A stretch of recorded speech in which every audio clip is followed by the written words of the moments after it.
आज से हम लोग की केंद्रीय बजट 2024-25 को फिर से देखते हैं। सबसे पहले तो देखिए, जो बजट है 23 जुलाई को प्रस्तुत किया गया था। प्रस्तुत किया गया 23 जुलाई को। और बजट का आकार कितना है? बजट का आकार कितना है? नितिन? सर 48-20-512 करोड़। ठीक है, 48-20-512 करोड़। और जो भारत में जो 4 मुख्य जातियों पर समूह केंद्रित किया गया, 4 जातियों पर यानी 4 समूहों पर ध्यान केंद्रित किया गया, उसका क्रम क्या है? अरुण सर? अरुण सर, मतलब वो 4 समूह कौन-कौन से हैं? सर अन्नदाता हैं, युवा, गरीब और जो महिलाएं। हाँ, अन्नदाता, गरीब, महिला, युवा, किसान, कुछ ऐसा था, गरीब, महिला, युवा, किसान, ठीक है? गरीब, महिला, युवा, किसान, ठीक? प्रधानमंत्री गरीब कल्याण अन्न योजना के बारे में कुछ चीज़ें आपको बताई गई थी, कौन बताएगा? कल की चीज़ जो बताई गई थी आप लोगों को, प्रधानमंत्री गरीब कल्याण अन्न योजना। जी, कन्हैया सर आप बताइए। सर यह योजना 2020 में प्रारंभ की गई थी, जी। लेकिन बाद में से इसका विस्तार जो है अंतिम बार 2023 में किया गया। जी, यही बताया गया था रिशु मैम? सर अप्रैल 2020 में आई थी, उसके फिर अक्टूबर 2022 से सर इसका पहली बार स्टार्ट किया गया था। जी। मेन उसमें क्या कल बताया था नितिन? कुछ एक और चीज़ इम्पोर्टेंट। जनवरी 1 जनवरी था कि मैम बता रही हो?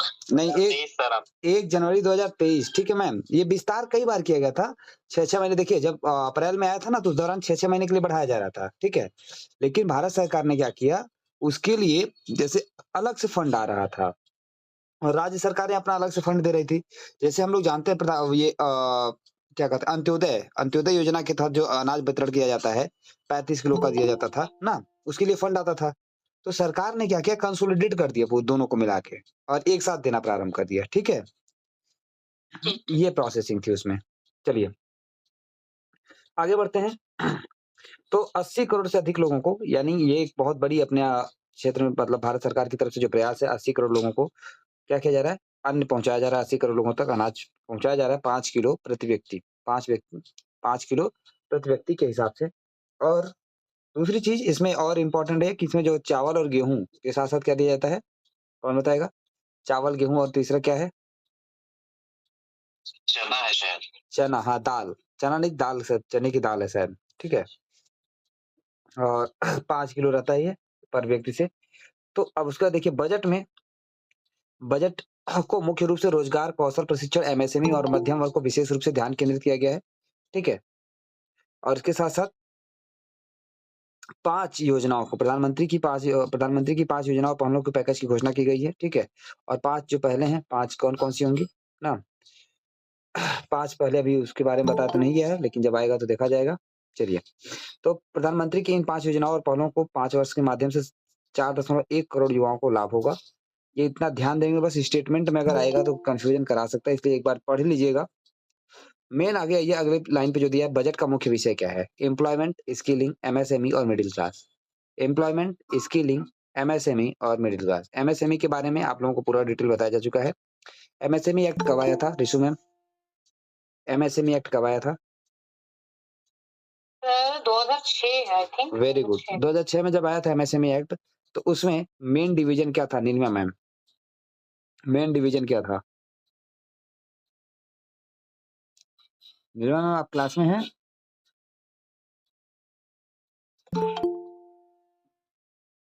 जी, निधि मैम आप बताइए तब तक।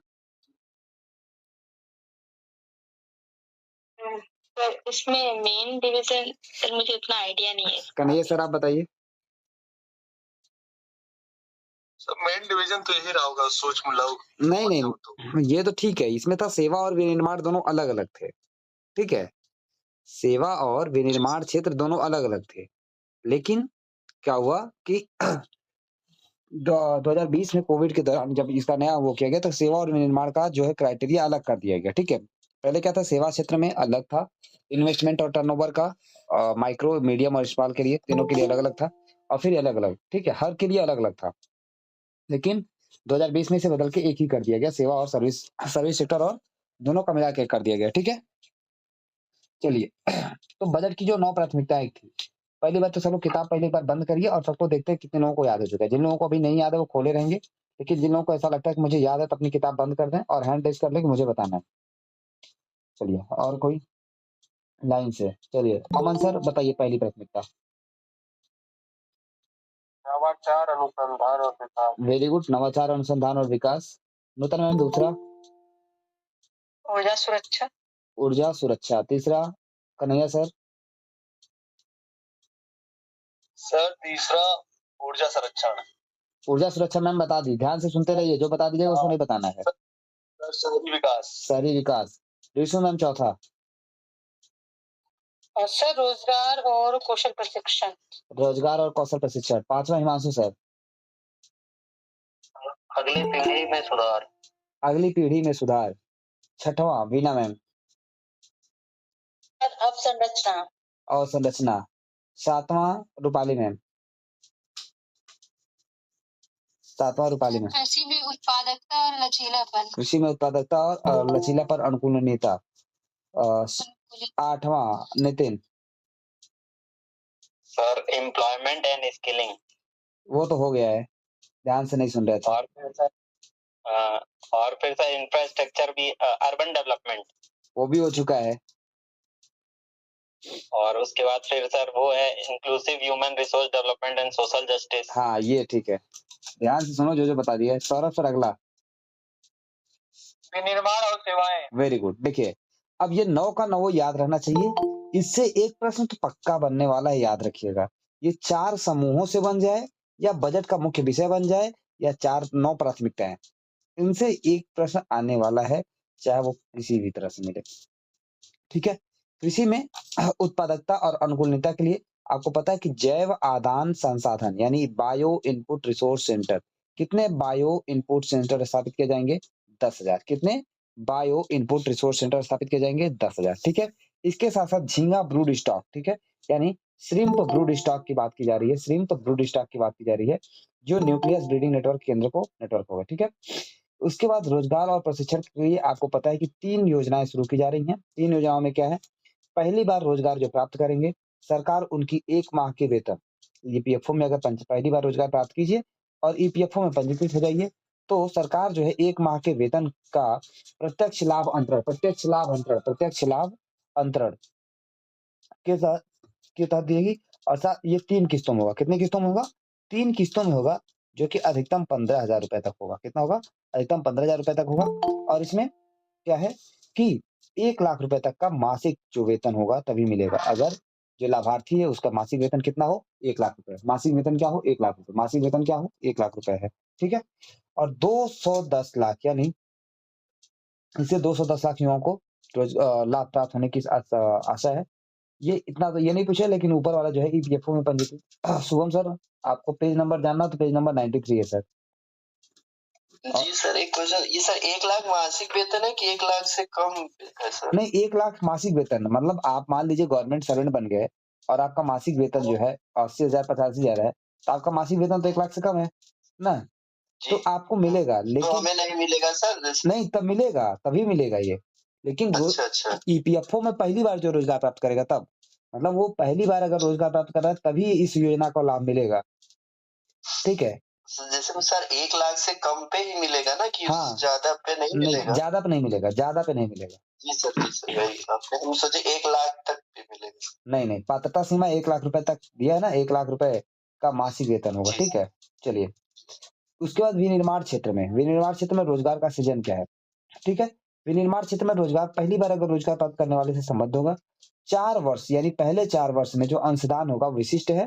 और हाँ, विशिष्ट क्या और वर्ड लिखा है? विशिष्ट होने पे क्या लिखा है? थोड़ा पढ़िए उसको, मेरे में कटा हुआ है। पैमाने सर। अच्छा, विशिष्ट पैमाने।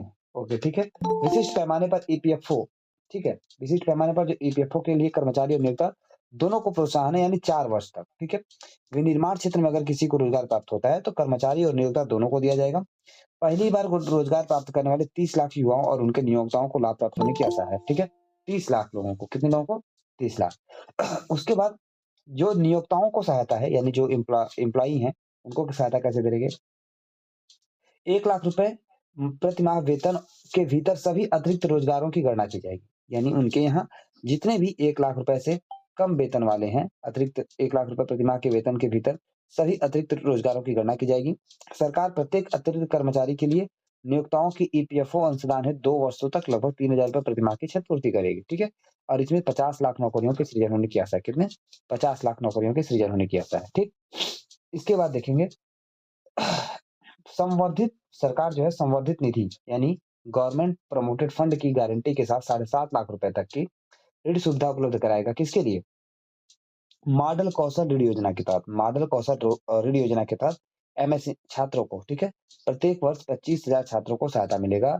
किसके तहत? गवर्नमेंट प्रमोटेड फंड के द्वारा 7.5 लाख रुपए तक की ऋण सुविधा उपलब्ध कराई जाएगी, जिससे कि घरेलू जो उच्चतर संस्थान है ना, उन्हें सहायता घरेलू उच्चतर संस्थानों में उन्हें शिक्षा के लिए 10 लाख रुपए तक का भी ऋण संबंधी वित्तीय सहायता दिया जाएगा, ठीक है? ये इतना इम्पोर्टेंट नहीं है, बस एक बार देख लीजिए। घरेलू उच्चतर शिक्षा संस्थानों में 10 लाख रुपए तक का दिया जाएगा, ठीक?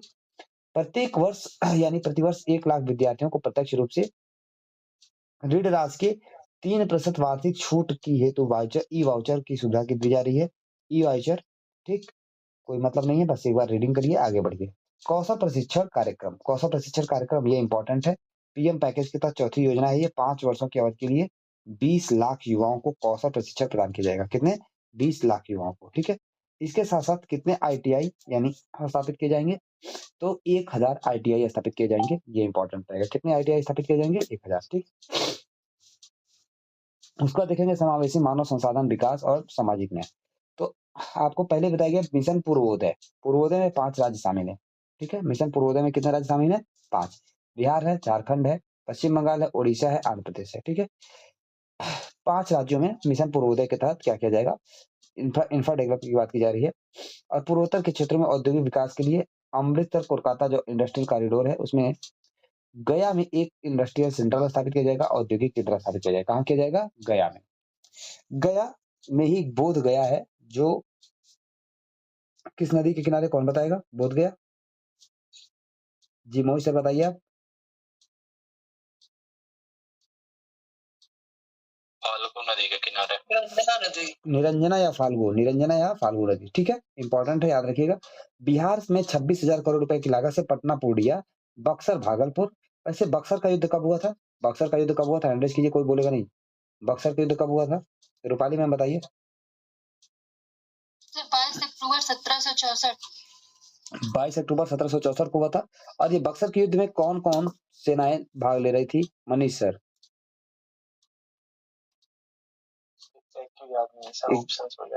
ऑप्शन से हो जाएगा मतलब रोहित सर आप बताइए।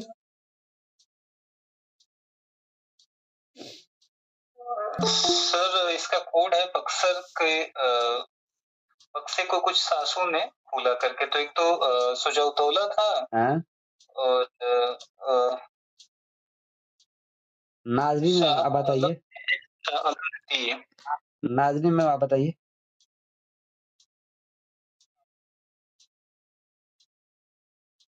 नूतन ma'am.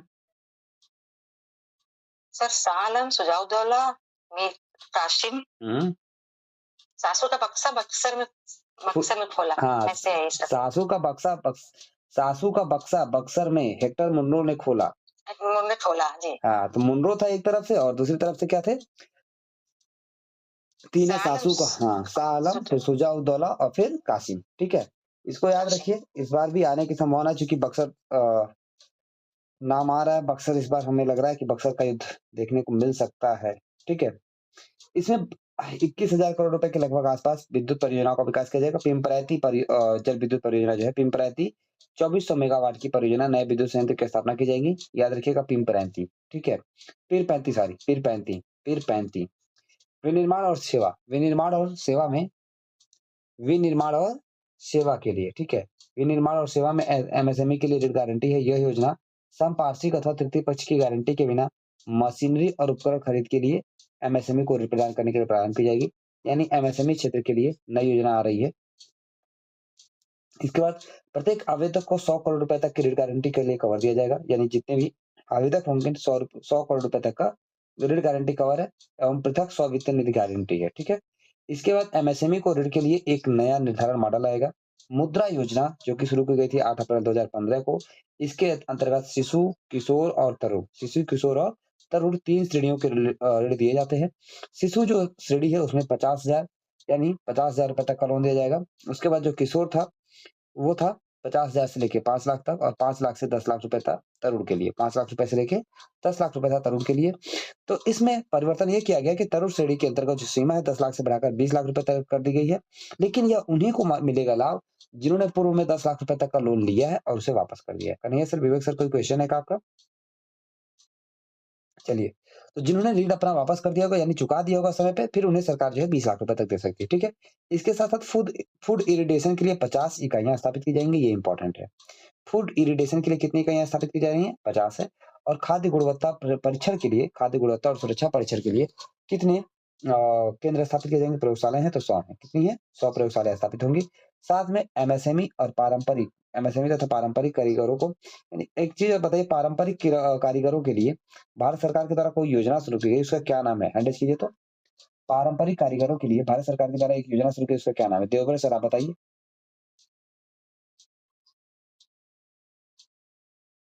Devvrat sir? Sir Vishwakarma. हाँ, प्रधानमंत्री विश्वकर्मा योजना। प्रधानमंत्री विश्वकर्मा योजना के अंतर्गत कितने 18 तरीके के कारीगरों को दिया जाएगा। जी, मैं अगला प्रश्न यही पूछने वाला था लेकिन आपने बता दिया। ठीक है, कितने प्रकार के कारीगरों को शामिल किया गया? 18 प्रकार के। ठीक है, वेरी गुड। एक्चुअल में सर मैंने इसको इसलिए ऐसे याद किया है कि 17 सितंबर को लॉन्च हुई थी और 18 कारीगरों को दी जाएगी। जी। वही पर याद ही करने लायक है। चलिए, आ जाइए, कितने प्लग एंड प्ले औद्योगिक पार्क स्थापित किए जाएँगे? 100 शहरों में प्लग एंड प्ले औद्योगिक पार्क स्थापित किए जाएँगे। साथ-साथ में राष्ट्रीय औद्योगिक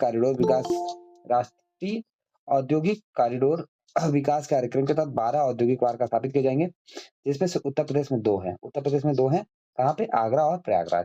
ये पक्का है, एकदम नोट कर लीजिए कि ये वाले प्रश्न से आएगा। 12 में से या तो पूछ ले मैच द फॉलोइंग का, या तो पूछ ले उत्तर प्रदेश वाला, या पूछ ले फिर हरियाणा में जो हुआ है, हिसार था ना मैम? हरियाणा वाला। हिसार। हाँ। जी सर, हिसार। हाँ, तो वो आ सकता है, जहाँ तक मुझे लग रहा है। क्योंकि इस बार मुझे सबसे ज़्यादा टारगेटेड प्रश्न यही लग रहा है आयोग में, कि ये उससे बजट से भी रिलेटेड है और साथ में उसका अलग से इकोनॉमी से भी रिलेटेड हो जाएगा। ठीक है? चलिए, करंट भी हो जाएगा। महत्वपूर्ण खनिजों के लिए घरेलू उत्पादन पुनर्चक्र और ओवरसीज अधिग्रहण के लिए क्रिटिकल मिनरल मिशन। क्रिटिकल, विवेक सर, कोई क्वेश्चन है क्या आपका? सर यहाँ पर प्लग एंड प्ले औद्योगिक पार्क है, वहाँ नए औद्योगिक शहर है सर। कहाँ पे? सर देखिए, प्लग एंड प्ले का कुछ और है मॉडल, ठीक है? मतलब वहाँ पे स्थापित करेंगे, तुरंत वो अपना उत्पादन करना शुरू करेंगे 100 शहरों में, ठीक है? ये निजी क्षेत्र के साथ भी होगा। सरकार, राज्य और क्षेत्र और निजी दोनों के साथ विकसित करेगी 100 शहरों में, संपूर्ण अवसंरचना के साथ निवेश के लिए, ठीक है? और जो 12 औद्योगिक शहर हैं, पूरी तरह से डेवलप किए जाएँगे, ठीक? उनका पूरा मतलब प्लग एंड प्ले का मैं अभी डिटेल में डाल दूँगा आप लोगों को ग्रुप में, ठीक है? मैंने पढ़ा था, मुझे थोड़ा-सा स्किप कर रहा है इसलिए नहीं बता रहे हैं उसका, ठीक है? इसमें कुछ ऐसा है कि मतलब पहले कुछ है वहाँ पे, उसमें थोड़ा बहुत मॉडिफाई करके, ठीक है? उसमें कार्य शुरू कर देंगे। लेकिन ये जो 12 बन रहे हैं, ये पूरी तरह से एकदम अ, कहते हैं ना कि डेडिकेटेड जो होंगे, मतलब उन्हीं उद्योगों के लिए स्थापित किए जाएँगे, कुछ उनके लिए क्राइटेरिया होगा, उसके हिसाब से होगा। ठीक है सर? समझ में आया सर? जी सर। चलिए, आ जाइए, क्रिटिकल मिनरल मिशन है, ठीक है? मनीष सर, कोई? सर जी अभी आपने आगरा और एक बताया था सर। प्रयागराज। आगरा और प्रयागराज। Okay sir. जी, ग्रुप में डाला गया था सर और आगे पढ़ा भी गया था, ठीक है? 12 में से 11 पढ़ाया गया था, मैम ने 12वाँ, ऋषि मैम ने 12वाँ बताया था, जो हुआ था तुरंत में, और फिर उसका भी फ़ोटो डाला गया था, ठीक है? आइए, इंटर्नशिप अवसर। इंटर्नशिप अवसर जो है प्रधानमंत्री पैकेज के तहत 5वीं योजना है और 5 वर्ष की अवधि में 1 करोड़ युवाओं को शीर्ष 500 कंपनियों में इंटर्नशिप का अवसर प्रदान किया जाएगा। कितने? 500 कंपनियों में 1 करोड़ युवाओं को दिया जाएगा। इसमें सीएसआर आप लोगों को कल बताएगा, कंपनी अधिनियम 2013 के तहत 2% कितना? कंपनी अधिनियम 2013 के तहत 2% के सीएसआर की व्यवस्था की गई है। कंपनी अपने कुल लाभ का 2% जो है सीएसआर के तहत खर्च करेगी और सीएसआर में जो कंपनियाँ खर्च करती हैं, आपने देखा होगा कि बहुत सारी कंपनियाँ जो हैं, अपनी खुद की जो शिक्षा संस्थाएँ चलाती हैं, वो निःशुल्क जो शिक्षा संस्थाएँ चलाती हैं बच्चों के लिए, वो उन्हीं का भाग है। कंपनियां सीएसआर सरकार के खाते में या किसी और के पास ना देके, क्योंकि सीएसआर में ये रहता है कि आप या तो स्वयं खर्च कीजिए या फिर किसी के माध्यम से खर्च करवाइए। किसी जो ऐसी चैरिटी संस्था कर रही है उसे आप अपना लाभ दे दीजिए। तो अब मैक्सिमम हमने हमारे देखने में ये आ रहा है कि मैक्सिमम जो बड़ी कंपनियां हैं वो अपने शिक्षा से रिलेटेड, एजुकेशन से रिलेटेड कुछ काम करना शुरू कर दी हैं और उसमें वो क्या करती हैं, अपना सीएसआर लगा देती हैं, ठीक है? इससे उनका ब्रांड नेम भी बढ़ता है और साथ-साथ में उनका अपना काम भी हो जाता है। तो दोनों चीज़ें वो अपने ही साथ कर लेते हैं, तो ये चीज़ें इम्पोर्टेंट रहेंगी। सीएसआर सीएसआर निधियों के माध्यम से प्रतिमाह ₹5000 का भत्ता और ₹6000 का एक मासिक यानी वन टाइम असिस्टेंस दिया जाएगा, ठीक है?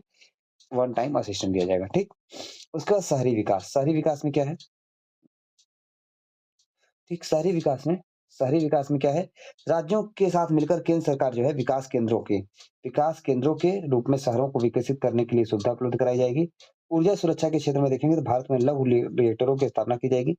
आप जान रहे हैं कि भारत में इस समय जो लघु रिएक्टरों को स्थापित करने के जो प्रयास है, 10 अ, एक साथ घोषणा की गई थी, ठीक है? मीठी वृद्धि कहाँ पर है? मीठी वृद्धि, कौन बताएगा? मीठी वृद्धि रिएक्टर, जी रूपाली मैम बताइए। सर महाराष्ट्र। मीठी वृद्धि महाराष्ट्र में? निधि मैम? तमिलनाडु गुजरात में है, गुजरात में है सर। जो कौन तमिलनाडु बोला है पहले? ये आप लोग मतलब ये बताया गया है, टेस्ट में भी डाला गया है, मीठी वृद्धि गुजरात में है। अगर हम गोरखपुर पूछेंगे तो सब लोग आ जाएंगे उत्तर प्रदेश में, कहेंगे सर आप तो वहीं से हैं ना, गोरखपुर परमाणु ऊर्जा सर केंद्र वो कहाँ पे? हरियाणा में है, जी हरियाणा। हरियाणा में है वो, ठीक है? एक काम कीजिएगा, घटना चक्र में जो परमाणु संयंत्र वाला चैप्टर है वहां पे 12 या 13 का एकदम लोकेशन के साथ दिया हुआ है, ठीक है? सारा एक बार देख लीजिए आप लोग, अगर उससे रिलेटेड प्रश्न, मुझे लगा कि आप लोगों को रेडी होगा। मीठी वृद्धि, आप महाराष्ट्र जा रहा है, कोई तमिलनाडु जा रहा है, मतलब ईद घाट वीर घाट कुछ भी बोल दो हो जाएगा। 28 राज्य है, 58 लोग क्लास में है, एक एक बार नाम ले लो, कोई न कोई सही हो जाए, ठीक है? मध्य प्रदेश में 2 बनाया जा रहा है, राजस्थान में 2 बन रहा है, ठीक है? और उत्तर प्रदेश में नरौरा है ही, और साथ में इधर आंध्र प्रदेश में भी शायद है, ठीक है?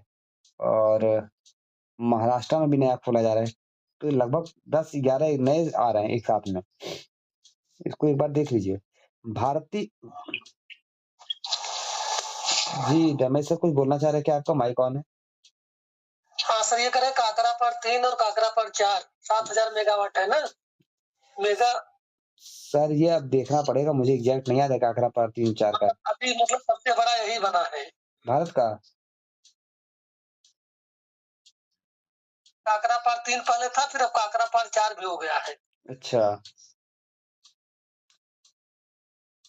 तो 700 मेगावाट मैंने सुना था, सबसे बड़ा भारत का तो MEW करके ऐसे कुछ है, उसको देख लेंगे क्या है, लेकिन 7000 समथिंग है। अच्छा चलिए ठीक है, एक बार और ये काकरा पार तो 700 मेगावाट की कैपेसिटी है ना, 2 पावर प्लांट 2 लगाए जा रहे हैं यूनिट 700 मेगावाट के। काकरा पार का 2 है ना?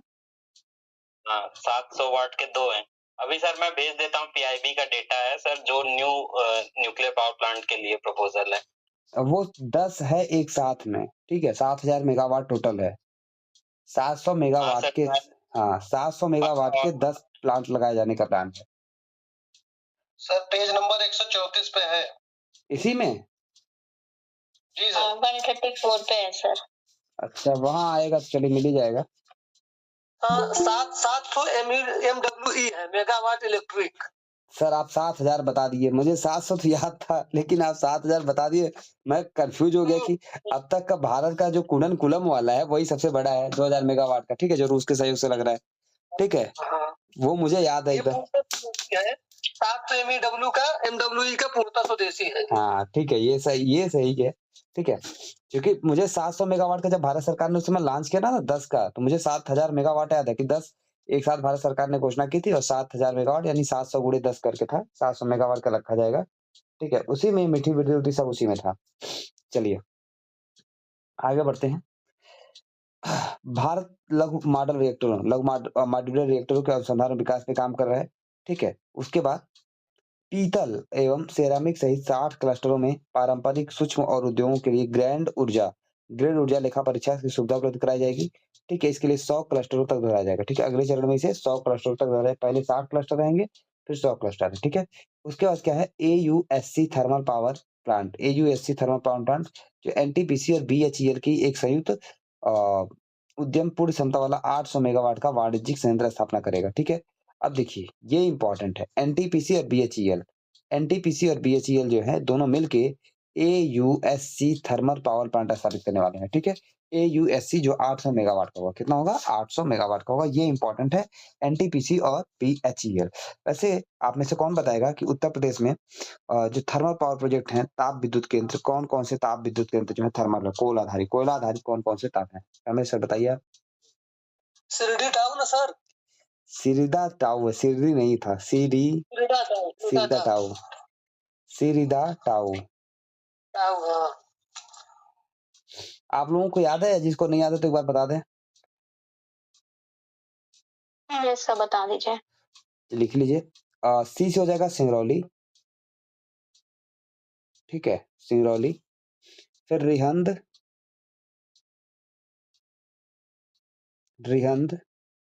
फिर दादरी। वैसे दादरी कहाँ पर है, कौन बताएगा? दादरी हैंड रेज कीजिए तो। दादरी जी, नितिन बताओ। गाजियाबाद। दादरी गाजियाबाद में है दादरी। गौतम बुद्ध नगर में है सर दादरी। ठीक सर, गौतम बुद्ध नगर। हाँ, गौतम बुद्ध नगर, ठीक है। और ये गैस नहीं, कोयले पे भी है, कोयला से लेके जाते तो। अरे पहले हम जो बता रहे हैं नोट करिए, सिरदा टाऊ, टांडा और ऊंचाहार। मैं बता रहा हूँ, आप लोग कंफ्यूज मत होइए, मैं तीनों बताऊंगा, आठों का आठों बता दूंगा। NTPC उत्तर प्रदेश में 8 प्रोजेक्ट चलाती है, 8 का 8 लिख लीजिए आप लोग। सिरदा टाऊ हो गया ना, सिरिदा टाऊ, टांडा और ऊंचाहार, ठीक है। ये तो हो गया किस पे, कोयले पे आधारित है। अब लिखिए आओ दादरी, गैस आधारित है। कैसी है? गैस आधारित है। आओ दादरी गैस आधारित है। आ से क्या होगा, आंवला, आ से क्या होगा, आंवला। ओ से क्या होगा, कौन बताएगा? नितिन। और यहाँ आ ओ क्या होगा? सर ओबरा करवा दीजिए सर। औरैया है सर, औरैया है सर, औरैया है यहाँ पे, ओबरा दूसरी में आएगा, ठीक है, औरैया। आओ दादरी। अब देखिए दादरी में जो ताप विद्युत भी है और गैस है, ठीक है, गैस आधारित।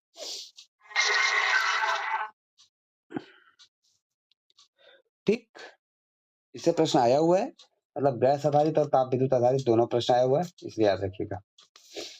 चलिए आगे बढ़ते हैं। 2021 वाला हमको याद था सर। हाँ, तो 2021 वाले में आप लोग को रटा दिए थे कुल। ये अलग बात है कि किस्मत थोड़ा सा दगा दे गई थी आप लोगों की। सर हरदुआगंज में भी थे ना? हरदुआगंज सर, हरदुआगंज अलीगढ़ का NTPC का है। NTPC का नहीं सर, वो NTPC का नहीं है सर, वो है NTPC का नहीं, बिरला का। वो जिसका वही कोणार में है। ये देखिए, यही इसीलिए ये NTPC का है, जितना भी बताएगा ना NTPC का है, प्रश्न इसी से आया हुआ है। अच्छा जी जी सर, हाँ जी, वो यूनिट जो है कोणार में है। चलिए आगे बढ़ते हैं। सर ओ से क्या बोले हैं सर, आंवला के बाद? औरैया, ठीक है सर। अगले 5 वर्षों में जो है देखिए अवसंरचना के लिए अगले 5 वर्षों में 11,111 यानी 11,11,111 करोड़ यानी कुल GDP का 3.4% जो है इंफ्रा के क्षेत्र में विकास निवेश करने का लक्ष्य रखा गया है। फिर संसाधन आवंटन के सहायता प्रदान करने के लिए राज्यों को दीर्घ अवधि ब्याज मुक्त ऋण के लिए 1.5 लाख करोड़ रुपए दिया जाएगा। उसके बाद 25,000 ग्रामीण बसाहटों में यानी रूरल हैबिटेशन में को 12 मासी सड़क संपर्क उपलब्ध कराने के लिए PMGSY प्रधानमंत्री ग्राम सड़क योजना के अगले चरण की शुरुआत की जा रही है। प्रधानमंत्री ग्राम सड़क योजना की शुरुआत कब की गई थी, कौन बताएगा? जी अमन सर बोलिए आप। सन 2000 में। डेट क्या थी नित्या में? सर 25 दिसंबर। वेरी गुड, याद करना आसान है। ये अटल बिहारी वाजपेयी जी का जन्मदिन था, अपने जन्मदिन के दिन ही प्रधानमंत्री जी ने इसकी शुरुआत की थी, ठीक है? प्रधानमंत्री ग्राम सड़क योजना, ठीक? प्रधानमंत्री ग्राम सड़क योजना। वैसे भारत में जल से संबंधित जो योजनाएँ हैं शुरू की गई हैं। किसी को पूरा अगर सीक्वेंस याद हो तो बता सकता है क्या शुरुआत से? जल और स्वच्छता के बारे में, जो प्रयास हुए हैं जल और स्वच्छता के बारे में? अगर नहीं है, तो आज मैं तो नहीं बता पाऊँगा, लेकिन कल मैं आप लोगों को बता दूँगा। मैंने कहीं पे नोट तो किया हुआ पूरा सीक्वेंस है ये मेरा, इकोनॉमिक्स की बुक पे ही है शायद, मैं देखूँगा तो बता दूँगा, नोटेड है मेरा, ठीक है? ये लाइन्स है, चूँकि देखिए स्वच्छता किसका विषय है? केंद्र का विषय या राज्य का विषय? कौन बताएगा? स्वच्छता स्टेट का स्टेट का विषय है, ठीक है? लेकिन भारत सरकार ने इस पे लगातार प्रयास किया हुआ है। प्रश्न इसलिए इम्पोर्टेंट हो सकता है कि स्वच्छता स्टेट का विषय बावजूद इसके भारत सरकार ने इस पे प्रयास किया हुआ है, ठीक है? चलिए, तो अब देखिए 25,000 ग्रामीण बसाहटों को बारहमासी सड़क संपर्क से जोड़ने के लिए प्रधानमंत्री ग्राम सड़क योजना की शुरुआत की गई है और ये जोड़ने का प्रयास था, इसमें ये था कि मतलब कुछ निश्चित क्राइटेरिया दी गई थी कि कितनी आबादी होगी ग्रामीण क्षेत्रों में तो उन्हें जोड़ दिया जाएगा और कितनी आबादी जो होगी शहर क्षेत्र में होगी, जोड़ दिया जाएगा। अब कौन बताएगा कि ग्रामीण क्षेत्र में कितनी आबादी पर उसे सड़क से जोड़ने का लक्ष्य था? और जी, गणेश सर बताइए आप। सर ग्रामीण में 1000 है, लेकिन पहाड़ी एरिया में 500 आबादी पर रेशु मैम और आप नॉर्थ ईस्ट और पहाड़ी पे 500 पर है और ग्रामीण में प्लेन पर 1000 है, 1000 आबादी। रेशु मैम आप बताइए। सर आई थिंक सर जो मैंने नोट किया हुआ है सर वो मैदानी क्षेत्रों में 500 की आबादी है और सर पहाड़ी क्षेत्रों में 250 की आबादी है और सर पहले ना केंद्र सरकार इसमें 100% देती थी जी। और सर 2015 से जब से 14 फाइनेंस आया सर उसके बाद ये 60-40 और वो 90-10 कर दिया है वो स्पेशल। आप जो मैम बता रही हैं वो निश्चित रूप से सही। एक बार नितिन देखो, जहाँ तक मुझे भी याद आ रहा है जो अभी रिशु मैम बता रही हैं 500 और 250 का, ये मेरा भी पढ़ा हुआ है, ठीक है? इसे क्लियर कर लिया जाए तो अच्छा है। चलो नितिन देख लो इसको तो बताओ और हम लोग आगे बढ़ते हैं। Okay sir. 1 मिनट। प्रधानमंत्री, ठीक है मैम, आपने जो बताया वो सही था, ठीक है? आपने जो बताया वो सही था। अब इसमें देखिए क्राइटेरिया कैसे रखा गया, 3 अलग-अलग क्राइटेरिया हैं। भारत निर्माण योजना के तहत जो था, ठीक है? वैसे भारत निर्माण योजना कब शुरू की गई? भारत निर्माण, थोड़ा-सा आप इस पे आ जाइए, भारत निर्माण। और कोई हैंड रेज़? जी, नूतन मैम आप बताइए भारत निर्माण। सर 2005 है। 2005 है, वेरी गुड। 2005 में भारत निर्माण योजना शुरू की थी। इसमें कितने क्षेत्र थे? कितने क्षेत्र शामिल थे? जी, प्रदीप सर आप बताइए। कौन-कौन सा क्षेत्र शामिल था? किस-किस क्षेत्र पर विकास करने? 6 सर। हाँ, सर 6 था, लेकिन 6 कौन-कौन से थे? कौन बताएगा? और ये एक चीज़ जान लीजिए, पीसीएस का बहुत फेवरेट प्रश्न है। ये बहुत पूछता है। जल, सिंचाई, हाँ? सड़क, टेलीफोन, विद्युत और एक कोई है सर। रेशु मैम आप बताइए। सर आवास है सर। सर एक तो सर ग्रामीण पेयजल थी जिसके लिए राष्ट्रीय ग्रामीण पेयजल कार्यक्रम आता था। सर आवास के लिए इंदिरा आवास योजना थी। एक सिंचाई के लिए थी त्वरित सिंचाई लाभ कार्यक्रम। एक ग्रामीण सड़क थी सर जिसके लिए प्रधानमंत्री ग्राम सड़क योजना आती थी। एक सर विद्युतीकरण थी जिसके लिए वो राजीव गांधी ग्राम उद्योग करके आता था सर। और सर एक मैंने लिखा हुआ है। देखिए इसमें देखिए इसको जो प्रश्न पूछता है मैम, आपने जो बताया बहुत डिटेल का है। प्रश्न आता है कि कौन-कौन सा क्षेत्र है। 6 क्षेत्र से लिख लीजिए। सड़क, सिंचाई, बिजली, पानी, घर और दूरसंचार। मैंने ऐसे याद किया है। सड़क, सिंचाई, बिजली, पानी, घर और दूरसंचार। आसान है या कठिन?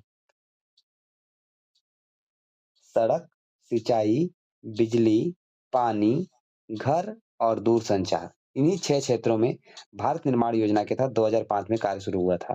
और रिशु मैम आप जो बता रही थी, आपने भी बताया सही था, कन्हैया सर का भी सही था, बस क्राइटेरिया अलग-अलग था, ठीक है?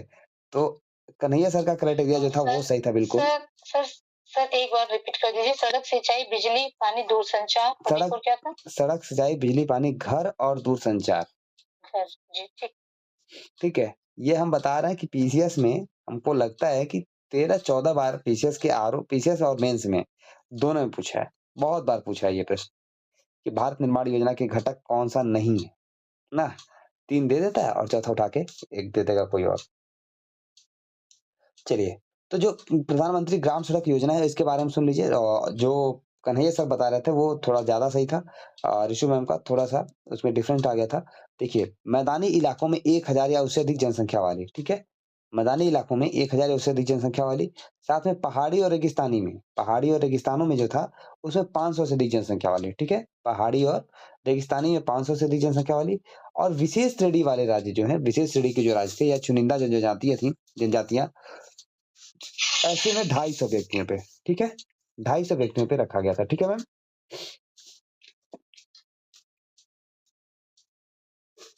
सबको क्लियर? रिपीट कर दीजिए। देखिए 1000 जो है मैदानी क्षेत्रों में है। मतलब अगर आपका गाँव सड़क से जुड़ा हो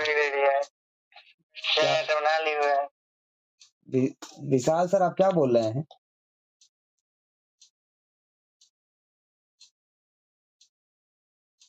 चलिए, ठीक है। सर जी मैम। सर मैंने दृष्टि पे भी चेक किया सर, बायजू पे भी चेक किया सर, तो 500 250 ही दिखा रहे हैं। मैम देखिए मैं परीक्षा वाणी से एकदम एग्जैक्ट बता रहा हूँ आपको, ठीक है? और अगर आप दृष्टि और से बता रही हैं तो मैं एक बार फिर से चेक करूँगा, रीचेक मान लीजिए परीक्षा वाणी में हो सकता है कुछ गलत हो। बट मुझे जहाँ तक याद आ रहा है जो कन्हैया सर भी बताए थे वो मैंने पढ़ा हुआ था। तो एक बार देख लिया जाएगा, सब लोग देख लेंगे, ठीक है? एक ना हो तो हम लोग पीआईबी के सोर्स से करते हैं काम। मैं कल खुद देख के बता दूँगा, ठीक है? क्योंकि मुझे लगता है कि परीक्षा वाणी जो है बड़ी ऑथेंटिक लिखती है सब कुछ को। और हो सकता है सरकार जो है ना चेंज भी कर देती है, इसमें दिक्कत है ये, सरकार बीच से योजना बदल देगी, तो दृष्टि और ये बायजूस वाले अप टू डेट रहते। स्टार्टिंग में यही था, यही मानक था। नहीं वही बता रहे हैं ना कि सरकार ने बदल दिया होगा। पीआईबी में भी दिया हुआ है कि इस योजना के अंतर्गत मैदानी इलाकों में 500 प्लस की आबादी और ये आकांक्षी जिले और सर जो फिर आदिवासी अनुसूची 5 आकांक्षी जिले ब्लॉक रेगिस्तानी क्षेत्र में 250 प्लस और सर जो वामपंथी उग्रवाद प्रभावित जिले हैं उसमें 100 प्लस आबादी वाली बस्तियों को कवर किया जाएगा। सर मैं शेयर भी कर रही हूँ, पीआईबी का है सर। ओके मैम, ठीक है, थैंक यू। वही बोला मैंने, मतलब ये हो सकता है सरकार ने चेंज किया हो तो फिर ये किताब जो लिखी गई है, किताब जब लिखी गई होगी अपना उसे चलता चला जा रहा है, ठीक है? अच्छी चीज है कि हम लोगों ने सर यही डेटा है गवर्नमेंट का सर, मेरे पास वो प्रधानमंत्री ग्रामीण सड़क योजना का पूरा है, वो मैं शेयर कर दे रहा हूँ, उसमें भी यही है। चलो ठीक है, शेयर कर दो, अभी ग्रुप में डाल दिया जाएगा। तो बस अच्छी चीज ये है कि क्लियर हो गया ना, डाउट अब नहीं रहेगा। 500 मैदानी क्षेत्रों में 250 जो है विशेष क्षेत्र जो है यानी जो पहाड़ी है या फिर जो मरुस्थलीय के क्षेत्र रेगिस्तानी क्षेत्र है और 100 जो है मतलब वामपंथ से प्रभावित जो क्षेत्र है 100। ठीक, भूपेन्द्र सर, प्रदीप सर आप कुछ बोलना है क्या? सर पेज नंबर बता दे एक बार सर, लेट से जुड़ा था सर 94। Thank you sir. चलिए आ जाइए, नवाचार और अनुसंधान विकास पे क्या काम हो रहा है, ठीक है? अनुसंधान नेशनल रिसर्च, ठीक है? एक अनुसंधान नेशनल रिसर्च फंड स्थापित किया जाएगा। अनुसंधान नेशनल रिसर्च फंड स्थापित किया जाएगा, ठीक है? और 1 लाख करोड़ रुपए के वित्त पोषण के पूल के साथ वाणिज्यिक स्तर के साथ निजी क्षेत्र कोई मतलब नहीं छोड़ दी। अंतरिक्ष व्यवस्था आएगी, अंतरिक्ष अर्थव्यवस्था अगले 10 वर्षों में अंतरिक्ष अर्थव्यवस्था को 5 गुना बढ़ाए जाने के लिए 1000 करोड़ रुपए की वेंचर कैपिटल फंड बनाया जाएगा। कितना? 1000 करोड़ रुपए का वेंचर कैपिटल फंड है। अगली पीढ़ी के जो सुधार करने हैं, अगली पीढ़ी के सुधार के लिए ग्रामीण और शहरी भूमि संबंधित कार्य होगा, ठीक है? आप लोगों को पता है कि यूनिक लैंड पार्सल आइडेंटिफिकेशन, ठीक है? पार्शियल आइडेंटिफिकेशन नंबर है, ये आप जान ही रहे हैं कि हर गांव में यूनिक जो है लैंड आइडेंटिफिकेशन दिए जाने का प्रयास चल रहा है, भारत सरकार का यूनिक आइडेंटिटी दे रही है। उसके साथ-साथ शहरी क्षेत्रों में जीआईएस मैपिंग के साथ भू अभिलेखों का डिजिटलीकरण किया जा रहा है। वर्तमान स्वामित्व योजना के अनुसार, ठीक है? स्वामित्व योजना जो है वो किससे संबंधित, कौन बताएगा? स्वामित्व योजना। जी ऋषि मैम आप बताइए। सर जो जमीन है सर गांवों की अनमार्क जमीन से सर वो घर वाले और बाकी सब होते हैं सर, उनको एक रजिस्ट्री टाइप सर उनकी की जाएगी, उनका एक नंबर दिया जाएगा। जी देखिए, स्वामित्व योजना वह योजना है जिसके अंतर्गत जो घरौनियां हैं, जो मतलब ऐसी वसाहट जहां पर सरकारी जो नक्शे नहीं है, ठीक है। सरकारी स्तर पर वो ज़मीन नहीं है, जैसे घरौनी के स्तर पर होता है कि मतलब कहते हैं ना कब्ज़ा आबादी की जो ज़मीन है, आबादी की ज़मीन पर जिसका जितना नियंत्रण है उसके अनुसार से उनका आइडेंटिफ़िकेशन करके एक आइडेंटिटी प्रदान कर दी जाएगी, जिससे कि वो लोग भी क्या कर सकते हैं, अपने ज़मीन पर उस घरेलू ज़मीन पर लोन ले सकते हैं। उस घरेलू ज़मीन पर क्या कर सकते हैं, लोन लेने के लिए सक्षम हो सकते हैं। ठीक है। अभी तक क्या था कि उस अपने घर पे वो लोन नहीं ले सकते थे। जैसे शहर में अगर आपका घर है या मकान है, तो आप उस मकान पे लोन ले सकते हैं, लेकिन ग्रामीण क्षेत्र में कितना भी बड़ा मकान हो, उस पे लोन नहीं मिलता था। लेकिन इस यूनिक आइडेंटिफिकेशन नंबर की वजह से अब वो लोन ले सकते हैं। इसके साथ लैंड रजिस्ट्री की जाएगी और कृषक रजिस्ट्री भी जोड़ दी जाएगी। लैंड रजिस्ट्री होगी और साथ में कृषक रजिस्ट्री जोड़ दी जाएगी। इसके बाद है आयकर अधिनियम 1961 की समीक्षा की जाएगी। धर्मार्थ संस्थाएं और टीडीएस का सरलीकरण किया जाएगा। धर्मार्थ संस्थाएं और टीडीएस का सरलीकरण किया जाएगा। मुकदमेबाजी और अपील को कम किया जाएगा। कर आधार में वृद्धि करने का प्रयास है। ठीक है, कर आधार में वृद्धि करने का प्रयास है। वैसे एक सिद्धांत आता है कि एक निश्चित सीमा के बाद अगर करों में वृद्धि कर दी जाए तो कर जो है कर राजस्व बढ़ने की बजाय घटने लगता है। उस सिद्धांत को क्या कहते हैं, कौन बताएगा? एक निश्चित सीमा तक करों में अगर वृद्धि की जाए, ठीक है, तो कर राजस्व बढ़ता है, लेकिन उसके बाद घट जाता है। रमेश सर बताइए आप। लारेंज वक्र है सर। नहीं, वो वक्र नहीं बताना है आपको, उसे बोलते हैं प्रतिगामी या कुछ ऐसा करके बोलता है, बड़ा अच्छा चीज है। प्रतिगामी कर। नहीं सर आप बताइए। सर क्या एक बार आप फिर से प्रश्न रिपीट कर दीजिए। अगर एक निश्चित सीमा तक कर में वृद्धि की जाए, जैसे होता है ना कर सरकार बढ़ाती है, तो कर में अगर वृद्धि की जाए तो राजस्व बढ़ने की बजाय उससे सीमा से अधिक हो जाएगा, तो कर बढ़ने की बजाय घटने लगता है। कर जो राजस्व है वो बढ़ने की बजाय प्रतिगामी कर बोलते हैं। नितिन एक बार नितिन डाल दो गूगल पे, पता चल जाएगा। या ऋषि मैम आप ही में से कोई देख लीजिए। प्रतिगामी कर ये 4 टाइप के होते हैं, एक अनुपातिक, एक प्रगतिशील, हाँ, एक प्रतिगामी और सर एक अधोगामी।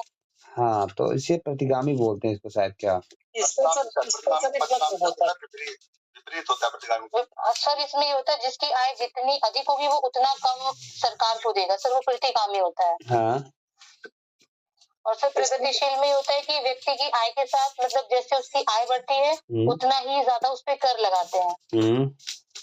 और सर अधोगामी ये होता है कि एक निश्चित सीमा तक तो कराधान में वृद्धि होती है, उसके बाद फिर उसके दर को स्थिर कर दिया जाता है, जो सर भारत में भी लगता है अधोगामी कर। ठीक है मैम, आप जो बता रहे हैं शायद जो मैंने अभी प्रश्न किया है वो अधोगामी कर से ही आएगा। भारत में तो प्रगतिशील लगता है ना? नहीं, कभी कभी हो जाता है। प्रगतिशील तो हो जाएगा ना कि आपकी इनकम बढ़ती जा रही है, वो टैक्स भी उसी रेशियो में बढ़ता जा रहा है। बट अधोगामी में ये होता है कि एक प्रगतिशील कर ही इंडिया में है, वो सही कह रहे हैं सर जो बोल रहे हैं। देखिए मैम जो बता रही हैं वो क्या कर रही है ना, मैम को बताने का तरीका दूसरे तरह से है, वो ठीक है। जो बता रहे हैं मैं इसको भी क्लियर कर दूंगा। मुझे बड़ा अच्छे से याद था वो जो मैं बोल रहा हूँ ना कि मतलब उसका कुछ टर्म है वो जो आप बोल रहे हैं कर आय बढ़ने के साथ साथ आय बढ़ने के साथ साथ कर की दरों में जो है कम हो जाएगा। आय के घटने के साथ कर की दर कम होती जाती है। चलिए ठीक है, मैं इसको देखूंगा अभी। वो दिमाग में है, मैं जब तक अपने खुद से क्लियर नहीं करूंगा तब तक मुझे किसी का भी कुछ ना समझ में। आप लोग जो बता रहे हैं वो ठीक है, मुझे समझ में आया, प्रगतिशील कर, प्रतिगामी कर, अधोगामी कर सब ठीक है, लेकिन उस टर्म को मैं देखना चाहता हूँ। वो टर्म है बहुत स्पेशल टर्म है, ठीक है, मैं देख लूंगा तो बता दूंगा आप लोगों को। और आप भी में से अगर ठीक होगा तो ये पूरा एक बार चारों एक साथ कर देंगे। चलिए आइए, तो क्षेत्र विशिष्ट सीमा शुल्क के प्रस्ताव। क्षेत्र विशिष्ट सीमा शुल्क के जो प्रस्ताव हैं, व्यापार में आसानी, शुल्क में व्युत्क्रमण को हटाने यानी रिमूवल ऑफ ड्यूटी इन्वर्जन, और विवादों को कम करने के लिए कर की संरचना का व्यापक किया जा रहा है। ठीक है, इसके बाद सीमा शुल्क जो है कस्टम ड्यूटी में परिवर्तन किया जा रहा है। किस किस चीजों में कस्टम ड्यूटी परिवर्तन किया जा रहा है? जैसे कैंसर की दवाएं, कैंसर की 3 दवाइयों में ट्रस्टोजुमैब, डेरेक्सटेकेन और ओसिमेटिनिब और डरवालुमैब पर सीमा शुल्क हटाए गए। प्रश्न ये तीनों देख लीजिएगा, कैंसर रोधी दवाएं हैं। कैसी दवाएं? कैंसर रोधी दवाएं हैं। ये तीनों दवाओं में से प्रश्न बन सकता है कि सीधा एक वर्ड में, जैसे कि आप लोग जानते हैं कि बीच में 1-2 बार प्रश्न आता है, ऐसे ही डायरेक्टली मतलब एंटीबायोटिक्स है या एंटीबायोटिक्स नहीं है, या कैंसर रोधी दवा है या नहीं है, इससे रिलेटेड प्रश्न एक आ सकता है। ठीक है, इसलिए इसको देख लीजिएगा। Text to Zoom app. उसके बाद मोबाइल का उद्योग है, मोबाइल फोन, मोबाइल पीसीबीए और चार्जर पर बीसीडी को घटाकर क्या किया गया है, बेसिक कस्टम ड्यूटी, बीसीडी को मतलब बेसिक कस्टम ड्यूटी को घटाकर 15% कर दिया गया है। घरेलू मूल्य संवर्धन के लिए सोने और चांदी पर सीमा शुल्क को घटाकर 6% किया गया है, सीमा शुल्क क्या किया गया, 6% कर दिया गया। साथ में प्लेटिनम पर सीमा शुल्क जो है 6.4% कर दिया गया। ठीक, समुद्री निर्यातों की प्रतिस्पर्धा में वृद्धि के लिए झींगा और फिश फीड पर बीसीडी को घटाकर 5% किया गया है। ऊर्जा स्रोतों में बदलाव की सहायता के लिए सोलर सेल और पैनलों में विनिर्माण और अधिक पूंजीगत वस्तुओं पर छूट दी जा रही है। महत्वपूर्ण खनिजों को क्षेत्र बढ़ाया गया, 25 महत्वपूर्ण खनिजों पर सीमा शुल्क को पूरी तरह से छोड़ कर दिया गया। ठीक है, 25 महत्वपूर्ण खनिजों पर। उसके बाद प्रत्यक्ष कर प्रस्ताव, तो कंप्लायंस का बोझ कम करने, उद्यमशीलता की भावना को बढ़ाने, नागरिकों को कर राहत प्रदान करने के लिए लाया गया कर प्रस्ताव, प्रत्यक्ष कर का प्रस्ताव। क्या लाया गया, प्रत्यक्ष कर प्रस्ताव। ठीक, पूंजीगत लाभ को तर्कसंगत बनाने के लिए वित्तीय परिसंपत्तियों पर लघु अवधि के लाभों शॉर्ट टर्म गेन को 20% कर दिया गया। कितना कर दिया गया है, 20% कर दिया गया है। इसके अलावा सभी वित्तीय और गैर वित्तीय परिसंपत्तियों पर दीर्घ अवधि के लाभों पर 12.5% का टैक्स लगेगा। वित्तीय परिसंपत्तियों पर पूंजीगत लाभ की छूट के लिए जो बढ़ाकर छूट सीमाएं बढ़ाकर 1,25,000 रुपये प्रतिवर्ष कर दी गई। ठीक है, उसका सभी निवेशकों के सभी वर्गों के लिए एंजल टैक्स समाप्त कर दिया गया है। एंजल टैक्स क्या है, कौन बताएगा, एंजल टैक्स, एंजल टैक्स और कोई, देवव्रत सर आप बताइए। एंजल टैक्स ये है सर कि जैसे कोई ये स्टार्टअप है, जब वो शेयर मार्केट में रजिस्टर्ड होता है, तो जो अपनी वैल्यू से ज्यादा पे अगर रजिस्टर्ड हो रहा है, तो जितनी वैल्यू से ज्यादा रजिस्टर्ड होता था उस पर 30% टैक्स देना पड़ता था गवर्नमेंट को। तो ये वही था सर एंजल टैक्स, मतलब ये इनकम फ्रॉम अदर सोर्सेज में आता था सर। कन्हैया सर आप बताइए। सर एंजल टैक्स में वो टैक्स आता है कि जो मुनाफा कंपनियां एक्स्ट्रा कमा लेती हैं, उसपे जो रेट होता है प्राइस के ऊपर, वही उसी पर एंजल टैक्स लगाया जाता है। अब उसको समाप्त कर दिया गया है, मुनाफा पर, अतिरिक्त मुनाफा पर। सर रमेश सर आप बताइए। वो सही, लगभग वही बात है जो कन्हैया सर कह रहे हैं। देखिए एक्स्ट्रा है उस पर एक तो एंजल निवेशक होता है। ठीक, एंजल इन्वेस्टर जो होता है तो जैसे कोई रिश्तेदार है, जब नई नई कंपनी है तो शुरुआती में जो उस पर लगाता है, पैसा लगाता है, वो तो एंजल इन्वेस्टर हो गया। तो एंजल इन्वेस्टर क्या करेगा, जो उसकी मार्केट प्राइस है, ठीक है, उसके जो कहते हैं ना कि क्या बोलते हैं उसको, शेयर की जो प्राइस है उसको अधिक प्राइस पे जब खरीदता है, ठीक है, तो उसी पे जो टैक्स लगता है, जो अभी देवव्रत सर ने बताया वो अच्छे ढंग से क्लियर किया था कि मतलब जो अधिक पैसे में खरीदेंगे तो अधिक जो दिया जा रहा है उसी पे जो टैक्स लगता है उसे एंजल टैक्स कहते हैं। ठीक है, एक बार वैसे देख लीजिएगा, एंजल टैक्स आ सकता है, क्योंकि यहाँ पे फिर से चर्चा में आ रहा है, तो एंजल टैक्स को समाप्त किया जा रहा है। ठीक, पहली चीज तो प्रश्न मैं इनकम टैक्स में ही हूँ सर, तो मुझे पता है जी सर, इसलिए प्रीमियम जैसे अभी स्विगी का प्रीमियम आया था सर, स्विगी का शेयर आया था, तो जितना ज्यादा हाई रेट पे वो उसका वो होता है, मतलब इतने लोगों ने सब्सक्रिप्शन लिया उसका, प्रीमियम खरीदा, तो जैसे अगर 100 रुपए का शेयर है 130 में खरीदा गया, तो जो 30 रुपए है उस पे आपको 30% टैक्स देना होगा। वही इसीलिए वो मतलब जो एक्स्ट्रा में जब खरीदेंगे ना, मतलब जो शेयर प्राइस है उससे एक्स्ट्रा में जब कोई खरीदा जाएगा तो उस पे जो मतलब एक्स्ट्रा जो खरीदा जाता है उसी पे टैक्स दिया जाता है। ठीक है, ये इसीलिए एंजल टैक्स बोलते हैं इसको। चलिए, घरेलू क्रूज चलाने के लिए अधिक सरल व्यवस्था। ठीक है सर, वो तो अतिरिक्त मुनाफा ही हुआ। तो अतिरिक्त मुनाफा सर, तो उसे एंजल टैक्स के रूप में बोलिए ना, मतलब है तो वही अतिरिक्त मुनाफे पे। ठीक है, आपने भी बताया सही था, हमने कहाँ काटा की, लेकिन देवव्रत सर ने अधिक अच्छे से क्लियर किया ना। जैसे देखिए, अब वो इनकम टैक्स डिपार्टमेंट में उन्हें और अच्छे से पता था, उन्होंने अच्छे ढंग से बताया कि कैसे क्या है। ठीक है, चलिए आ जाइए। घरेलू क्रूज चलाने के लिए अधिक सरल व्यवस्था है। वैसे गोरखपुर में शायद घरेलू क्रूज चलाया गया था क्या, शायद क्रूज रामायण क्रूज था ना, रामायण क्रूज है, और कौन सा क्रूज है, रामायण क्रूज का, हाँ lake queen cruise, lake queen cruise है जो गोरखपुर में चला था, lake queen cruise, Ramgarh Tal में, हाँ रामगढ़ ताल में। और रामायण क्रूज जो है रामायण क्रूज अयोध्या में चलाया गया था। अयोध्या में चला था जी सर। और एक क्रूज शायद बनारस में चला है। बनारस में चला था, वहाँ बंगाल तक। बनारस से जो गया था वहां तक, अरे क्या कहते हैं, गंगा विलास जी, गंगा विलास। इतना इंपॉर्टेंट नाम छूट गया था हम लोगों से। गंगा विलास, ठीक है, गंगा विलास जो था डिब्रूगढ़ गया था। हाँ, बनारस से लेके डिब्रूगढ़ तक। बनारस से लेके डिब्रूगढ़ तक बांग्लादेश होते हुए, ठीक है। चलिए, उसके बाद विदेशी खनन कंपनियों के लिए सेफ हार्बर दरों की व्यवस्था की जा रही, प्रावधान किया जा रहा है। विदेशी कंपनियों पर कारपोरेट टैक्स की दर 40% से घटाकर 35% कर दी गई है। ये सबसे ज्यादा इंपॉर्टेंट है। विदेशी कंपनियों पर कारपोरेट टैक्स की जो दर है वो 40% से घटाकर 35% तक कर दी गई है, ठीक है। ये इंपॉर्टेंट है सबसे ज्यादा। डायरेक्ट प्रश्न यहाँ से बनेगा, विदेशी कंपनियों के लिए कारपोरेट टैक्स कितना कर दिया गया है, 35% किया गया। ये इंपॉर्टेंट है, किनारे इसको लगा लीजिए पहले से ही। आ जाइए, विभिन्न योजनाओं में आवंटन। सबसे अधिक आवंटन किस योजना में हुआ है? सबसे अधिक आवंटन किस योजना में, कौन बताएगा? हैंड रेज कीजिए, बताएगा आप लोगों को। सबसे अधिक आवंटन किस योजना में हुआ है? वंशिता मैम बताइए आप। मनरेगा। क्या ये सही है कन्हैया सर? सर योजना तो शायद ग्रामीण विकास मंत्रालय है। मंत्रालय नहीं पूछा है सर मैंने। सर प्रधानमंत्री जो यही इसी योजना में याद नहीं आ रहा सर, लेकिन ये वाला योजना नहीं है, मनरेगा के अलावा एक योजना है। हाँ, याद नहीं। पीएम गरीब कल्याण अन्न योजना। जी। प्रधानमंत्री गरीब कल्याण अन्न योजना में कितना है? 205 और 250 करोड़। जी।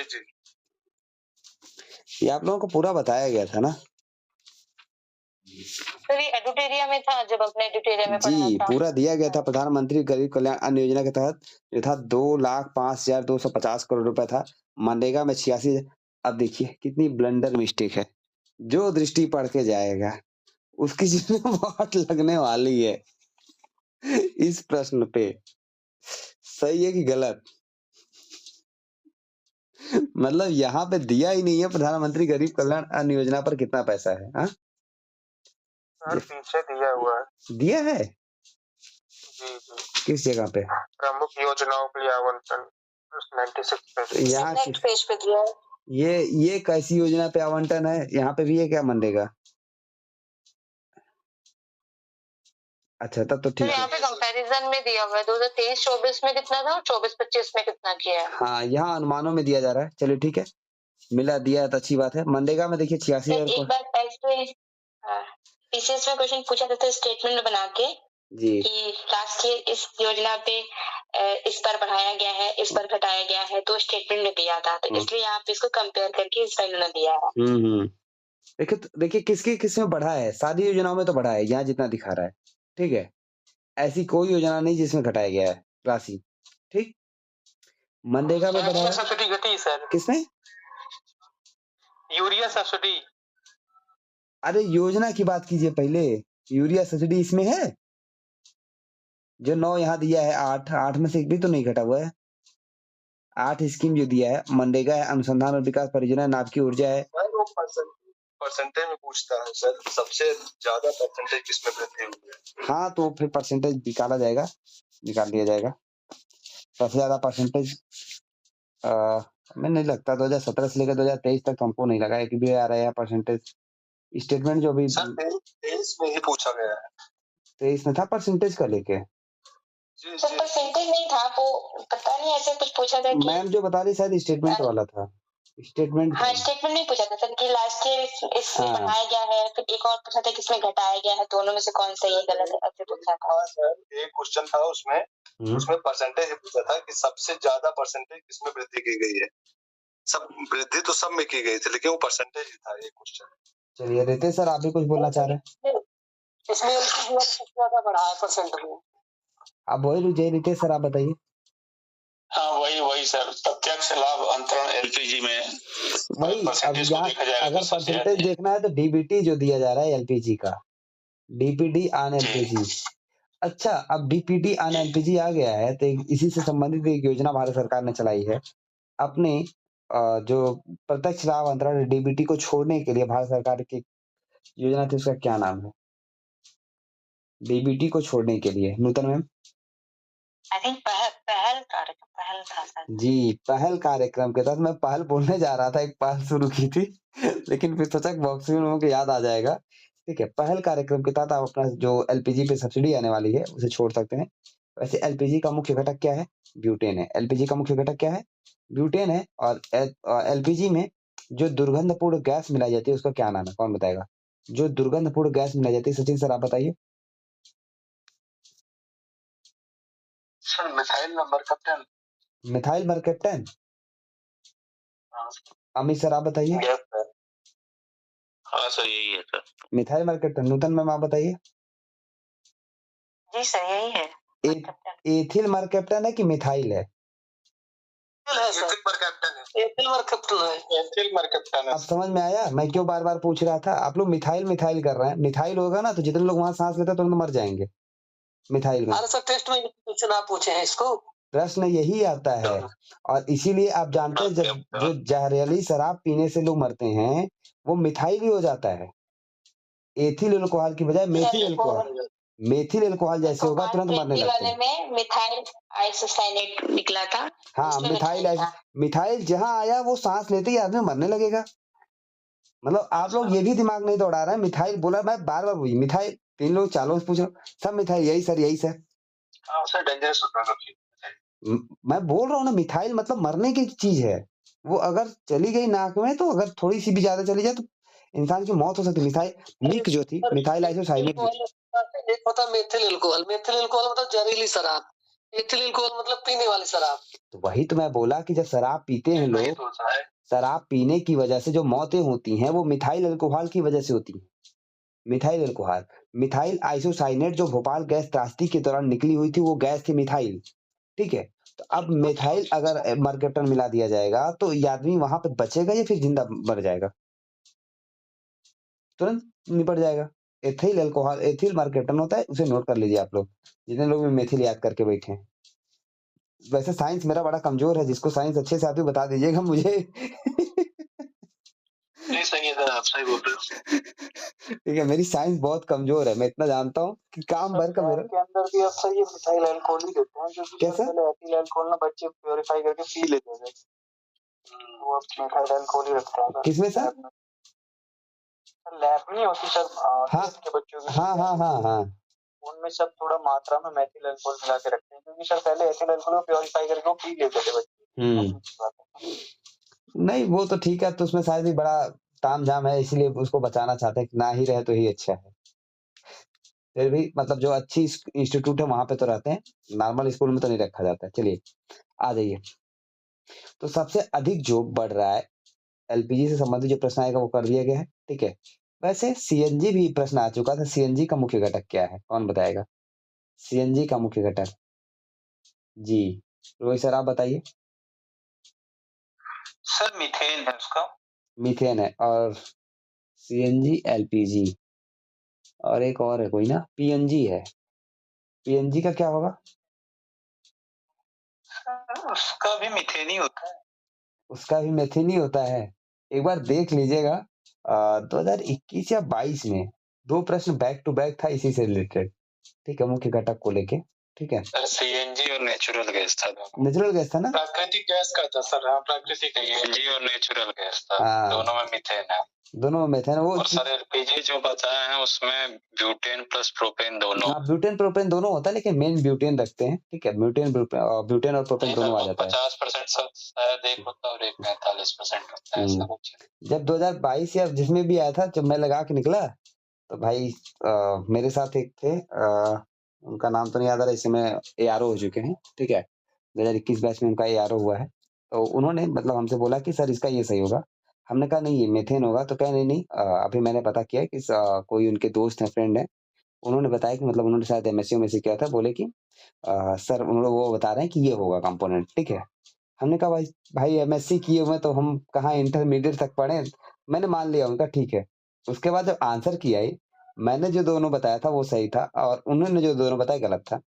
फिर वो लड़का हमको मिला, मेंस में भी मिल गया वो लड़का मुझे उसी सेंटर पे जहाँ मैं वो मतलब 500 जो वहाँ पे भीड़ थी लगभग 100-150 लोगों के बीच में मुझे देखा तुरंत आके सबके सामने बोल रहा है कि सर मान गए आपको, जो उसने आप दावा किया था कि यही है ना, उसमें मैं बोला था यही है, उसके बाद बहुत ज्यादा नहीं बोला, बस छोड़ दिया।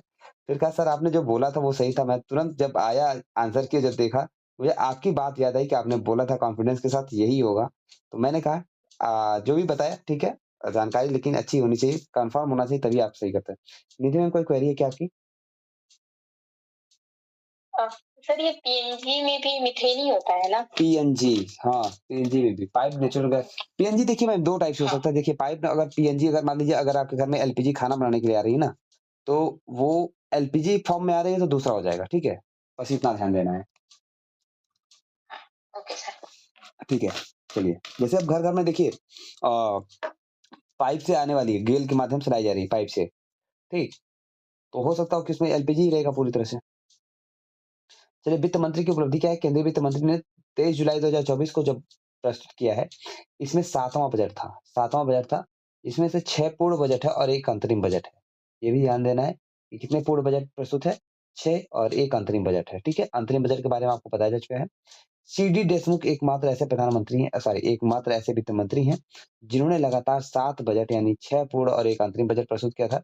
वैसे सीडी देशमुख जी का रिकॉर्ड अगले वर्ष टूट जाने वाला है, टेंशन ना लीजिए, ठीक है। सीडी देशमुख लगातार 7 बजटों में से प्रारंभ के 2 बजट पहली लोकसभा के गठन के और उसके बाद प्रस्तुत किए थे, ठीक है। शेष 5 बजट जो है अगली लोकसभा के गठन के लिए, ठीक। इसके बाद प्रथम लोकसभा के गठन के बाद लगातार 7 बजट प्रस्तुत करने का रिकॉर्ड निर्मला सीतारमण जी के पास है और उम्मीद करते हैं कि अगली बार भी यही प्रस्तुत करेंगे फरवरी में, कि फरवरी, और ये हमको लगता है कि रिकॉर्ड इनका एक बहुत अच्छा बनेगा, ठीक है। केंद्रीय बजट 2024-25 में प्रमुख तथ्य क्या है? आपको पता ही है, 48,21,000, 48,20,512 याद करके जाइएगा, इसको मत पढ़िएगा। कुल राजस्व प्राप्तियां यानी कुल जो प्राप्तियां उसका 64% जो है किससे आ रहा है? पूंजी के राजस्व से आ रहा है। किससे आ रहा है? कुल प्राप्तियों में 64% हिस्सा जो राजस्व से है और 35.09% जो हिस्सा है वो किससे आ रहा है? पूंजीगत से आ रहा है। किससे आ रहा है? पूंजी से आ रहा है। बस इसको एक बार देख लीजिए। उसके बाद जो कुल व्यय हो रहा है यानी व्यय का 76% यानी 76.9% जो है वो हो रहा है राजस्व खाते पर, और साथ में 23.05% जो हो रहा है वो पूंजीगत खाते पर, किस पर? पूंजीगत खाते पर, ठीक है। इसके बाद राजकोषीय घाटा, इस बार थोड़ा सा अलग दिया इसने ना। तो राजकोषीय घाटा जो है, राजकोषीय घाटा जो अनुमान किया गया 4.9% है। राजकोषीय घाटा जो है 4.9% है। राजकोषीय घाटा जो है कितना है? 4.9% है, इसे याद रखिएगा। उसके बाद राजस्व घाटा कितना है? राजस्व घाटा 1.8% है। राजस्व घाटा कितना है? 1.8% है। और उसके बाद प्रभावी राजस्व घाटा जो है वो कितना है? 0.06%। कितना है? 0.06%, ठीक है। 0.0 बोल दी, सॉरी, 0.6% है। कितना है? 0.6% है। कितना है?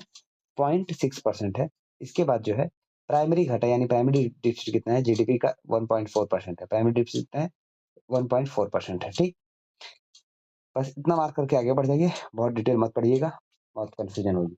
4.9 यानी इसको अगर बनाना चाहिए तो बना लीजिए 49,18,0614, 49,18,0614, ठीक है रमेश सर? हाँ सर। 49,18,0614 कैसे याद है कि नहीं आपको? रारा प्रपरा, रारा प्रपरा, ठीक है।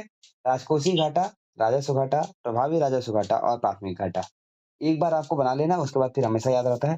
राजकोषीय घाटा, राजस्व घाटा, प्रभावी राजस्व घाटा और प्रारंभिक घाटा 49,18,0614, 49,18,0614, ठीक है। सबको समझ में आ रहा है? या डायरेक्ट जिनको याद करना हो डायरेक्ट याद कर लीजिएगा, ठीक।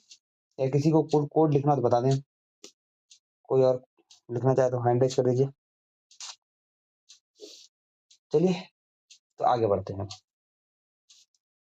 बजट जो अनुमान है, सकल कर राजस्व में जीडीपी का जो हिस्सा है, सकल कर राजस्व में जीडीपी का 11.8% है।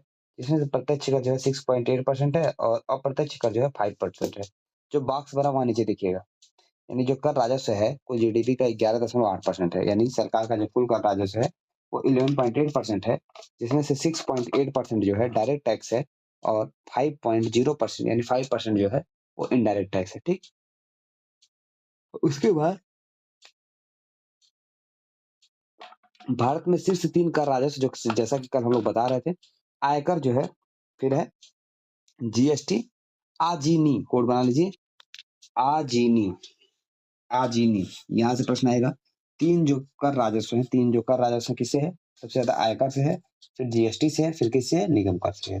ठीक है, आयकर, जीएसटी और निगम कर, आयकर, जीएसटी और निगम कर। रोहित सर कुछ बोलना है क्या? सर जो एडिटोरियल हम लोग पढ़े थे तो उसमें सर उधार और अन्य देयताओं से 27% आता था, उसके बाद आयकर से 19% कल मैंने इसको क्लियर किया था, फिर से आज आपको क्लियर कर देते हैं। नो डाउट, आप डाउट में मत आइए। जो उधार और अन्य देयता से वो भारत की आय है, वो टैक्स नहीं है, समझ रहे हैं? मतलब आपकी आय है। तो सर अगर आता है कि रुपया सर्वाधिक कहाँ से आता है? हाँ, तब उधार लगाना है। रुपया सर्वाधिक है तो हम लोग क्या? तब नहीं, रुपया सर्वाधिक कहाँ से आता है? रुपया कहाँ से आएगा? उधार से आएगा। लेकिन सरकार का जो कुल कर प्राप्त हो रहा है, सर्वाधिक कर जो है आयकर से प्राप्त हो रहा है। ठीक है, प्रश्न में हाँ, किसी को डाउट हो तो फिर से एक बार समझ लीजिए। सरकार के जो रुपया आता है वो सबसे अधिक किससे आता है? उधार से आता है। दूसरे नंबर पर आयकर था। ठीक है, और यहाँ पर क्या है? आयकर से सबसे अधिक आ रहा है। किससे आ रहा है? आयकर से आ रहा है कर। टैक्स जो है, जो लोग टैक्स दे रहे हैं, सबसे अधिक इनकम टैक्स दे रहे हैं। उसके बाद जो है जीएसटी आ रही है, फिर है निगम कर यानी कारपोरेट टैक्स। अभी भी किसी को डाउट है? जैसा कि रोज सर को डाउट था, किसी को अगर डाउट हो तो फिर से समझा दें एक बार और। किसी को भी डाउट हो? किसी को डाउट नहीं है? चलिए फिर हम प्रश्न दे के समझ लेंगे, फिर ज्यादा दिन नहीं, 1-2 दिन के अंदर आप लोगों को धराशायी करते हैं, देखते हैं फिर कौन कौन सही किया है। आइए, नई कर प्रणाली, जो नई कर प्रणाली है, जो नया कर स्लैब है, इसके अंतर्गत क्या किया गया? कर स्लैब में पहले कितना स्लैब था? 5, अब इसमें कितना कर दिया गया? 6 स्लैब कर दिया। कितना कर दिया गया? 6। 0, 5, 10, 15, 20, 30। 0, 5, 10, 15, 20, 30। ठीक है, पहले तो याद रखिए कि कितना कर स्लैब हो गया है? 6। कितना हो गया? 6। 0 3 लाख रुपए तक का आपको कोई टैक्स नहीं देना है। 3 लाख रुपए, 3 लाख 1 से लेके 7 लाख रुपए तक का आपका टैक्स जो होगा 5% होगा। फिर 7 लाख से लेके 10 लाख रुपए तक का जो होगा वो होगा 10%। 10 से 12% है। 10 लाख यानी 10 लाख 1 से लेके 12 लाख तक 15% है। 12 लाख 1 से 15 लाख के बीच 20% है। 15 लाख से प्लस है तो 30% है। ठीक है, इनकम टैक्स की ये स्लैब एक बार देख लीजिएगा, इंपॉर्टेंट है। कितनी कुल स्लैबें हैं? कुल 6 हैं। कितनी स्लैबें हैं? 6 हैं। ठीक है, उसके बाद जो मानक कटौती है, मानक कटौती वेतन भोगियों और पेंशन भोगियों की जो नई कर प्रणाली है, इसके अंतर्गत जो स्टैंडर्ड डिडक्शन है, स्टैंडर्ड डिडक्शन है 50,000 रुपए से बढ़ाकर 75%, 75,000 कर दिया गया। ठीक है, ये इंपॉर्टेंट रहेगा। स्टैंडर्ड डिडक्शन कितना किया गया? 50,000 से बढ़ाकर 75% का 75,000 कर दिया। कितना किया गया? 75,000। ये कितना परसेंट कुल बढ़ाया गया है? कितना परसेंट कुल बढ़ाया गया है? एड्रेस कीजिए जी। मोहित सर आप बताइए।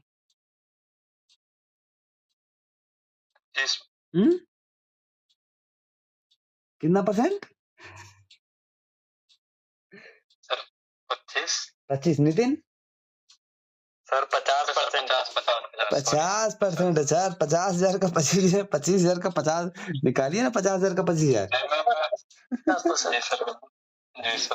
ऐसे ये सीसैट का प्रश्न था आप लोगों के सामने। 25,000 देख रहा था मैं, वही ध्यान। ठीक है, चलिए।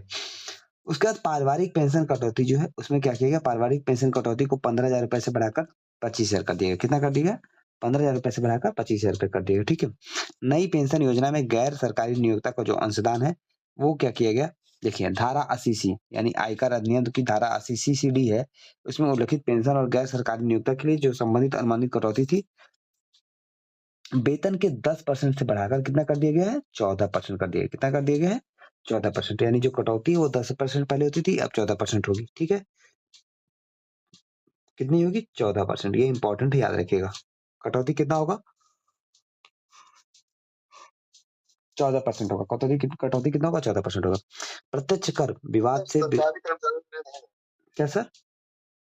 गवर्नमेंट एम्प्लॉय के लिए नहीं है सर, नई पेंशन योजना में गैर सरकारी नियोक्ताओं का अंशदान है। ठीक है, मतलब देखिए, जैसे जो गैर सरकारी नियोक्ता है उनका पहले 10% कटता था। ठीक है, अब क्या होगा? 14% कटेगा। ठीक, इसके बाद देखिए, विवाद से विश्वास योजना। विवाद से विश्वास योजना जो है वो किससे है? प्रत्यक्ष कर से संबंधित है। किससे संबंधित है? प्रत्यक्ष कर से संबंधित है। प्रश्न यह ध्यान रखिएगा, विवाद से विश्वास योजना का संबंध किस योजना से है? किस टैक्स से? प्रत्यक्ष कर से है। किससे? प्रत्यक्ष कर से है। उसके बाद देखिए, प्रमुख योजनाओं में आवंटन। प्रमुख योजनाओं में आवंटन देखेंगे तो प्रधानमंत्री गरीब कल्याण अन्न योजना में सर्वाधिक आवंटन है। किस नंबर पे है? पहले नंबर पर है, ठीक है। प्रधानमंत्री गरीब कल्याण अन्न योजना में सर्वाधिक आवंटन है। उसके बाद जो है जल जीवन मिशन पे है, ठीक है। किस पे है? गरीब जो है जल पी के ना, गरीब जो है जल पीकर क्या करेगा? नहीं, ये मनरेगा पे होगा। मनरेगा 86,000 करोड़ मनरेगा इसमें दिया है, पीछे दे दिया है मनरेगा ना, पीछा कम दिया है, लेकिन यहाँ जोड़ लो मनरेगा 86,000 करोड़, ठीक है। अब देखिए कौन कौन सा पहले टारगेट कीजिए। प्रधानमंत्री गरीब कल्याण योजना पे 2,05,000 है, वो तो हटा दीजिए पहले ही। उसके बाद जो मनरेगा हो गया 86,000, ठीक। उसके बाद प्रधानमंत्री आवास योजना पर कितना है? 84,000 करोड़ रुपए, ठीक है। कितना है? 84,000 करोड़ रुपए। तो प्रश्न ये भी बन सकता है कि निम्नलिखित में से कौन सी योजना है जिस पर जो आवंटन है 80,000 करोड़ रुपए से अधिक का नहीं है? 80,000 करोड़ रुपए से अधिक का नहीं है। तो जल जीवन मिशन है और फिर राष्ट्रीय ग्रामीण पेयजल मिशन है। इन सब में जो है ये कम है, ठीक है, 70,000 के आसपास है। तो प्रधानमंत्री आवास योजना शहरी, प्रधानमंत्री आवास योजना शहरी की शुरुआत कब की गई थी नितिन? 2015 में। Very good. 25 जून 2015। मनीष सर बताएंगे प्रधानमंत्री गरीब कल्याण प्रधानमंत्री आवास योजना ग्रामीण की शुरुआत कब की गई थी? सर 1 अप्रैल 2016। Very good. चलिए, तो आप लोगों ने देखे पीएम किसान पे था 60,000 करोड़ है, पीएम पे किसान पे 60,000 है। ग्राम सर ग्रामीण वाला तो 20 नवंबर 2015 है। नहीं सर, 2016 है सर। 20 नवंबर 2016 है ना सर? हाँ सर 1 अप्रैल 2016। नवंबर नहीं मुझे पता, लेकिन 2016 पता है सर।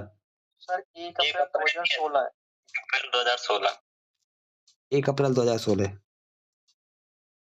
चलिए एक बार देख लीजिएगा। पर अब जितनी योजनाएं यहाँ दी हैं, पीएम पोषण योजना, पीएम पोषण योजना की शुरुआत कब की गई थी? कितनी तारीख को? कौन बताएगा? और कोई हैंडेज? सिर्फ 2 लोग? प्रधानमंत्री पोषण योजना जी, प्रदीप सर आप बताइए।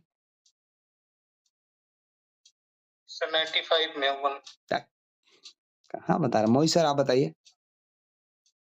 2021। मतलब अब एक एक काम कीजिए। वंशिता मैम आप बताइए। 2006। मतलब कहाँ कहाँ आप लोग बता दे रहे हैं, जो एग्जैक्ट हो उसके पास कोई नहीं पहुंच रहे हैं। 2014 है क्या? सर क्या क्वेश्चन पूछे? 2016 याद आ रहा है। क्वेश्चन ये है कि पीएम पोषण योजना, पीएम पोषण योजना की शुरुआत कब हुई थी? राष्ट्रीय पोषण योजना, राष्ट्रीय पोषण मिशन, राष्ट्रीय पोषण मिशन की शुरुआत कब हुई थी? सर 2014 है क्या? सबका गलत है। और इतनी इम्पोर्टेंट स्कीम को आप लोगों ने ध्यान नहीं दिया है। नोट कीजिए यहीं पे बगल में 8 मार्च 2018 नहीं है मैम, 1995 है क्या? जी सर। 2017 है सर। 2018 है क्या? जी सर आपका सही है, आपका सही है। नोट कीजिए सभी लोग पहले 8 मार्च 2018। ये हमें लग रहा है ना, सारी योजनाओं को एक जगह आप लोगों को लिख के देना पड़ेगा, वरना था योजना का अगर एक भी क्वेश्चन गलत करेंगे फिक्स से आना और गलत कर देंगे आप लोग। कल ही मैं देता हूँ इसको लिख के, क्योंकि ये रटाना बहुत जरूरी है। आप लोग इतनी इंपॉर्टेंट स्कीम है, उसके बाद भी आप ध्यान नहीं दिए। 8 मार्च 2018 को राष्ट्रीय महिला दिवस के दिन राजस्थान के झुंझुनू से इस योजना की शुरुआत की गई थी, जबकि 2017 में इस योजना को कैबिनेट ने मंजूरी दी थी। 8 मार्च 2018 को राजस्थान के झुंझुनू, यहाँ डाल दीजिए सारी चीजें, राजस्थान के झुंझुनू से इस योजना की शुरुआत की गई थी। और जितनी योजनाएं हैं अब यहाँ पे लिखी डालिए, मैं लिखा ही दूं कि यहाँ से एक बार तो क्लियर ही कराऊं पहले। चलिए जल जीवन मिशन का डालिए 15 अगस्त 2019।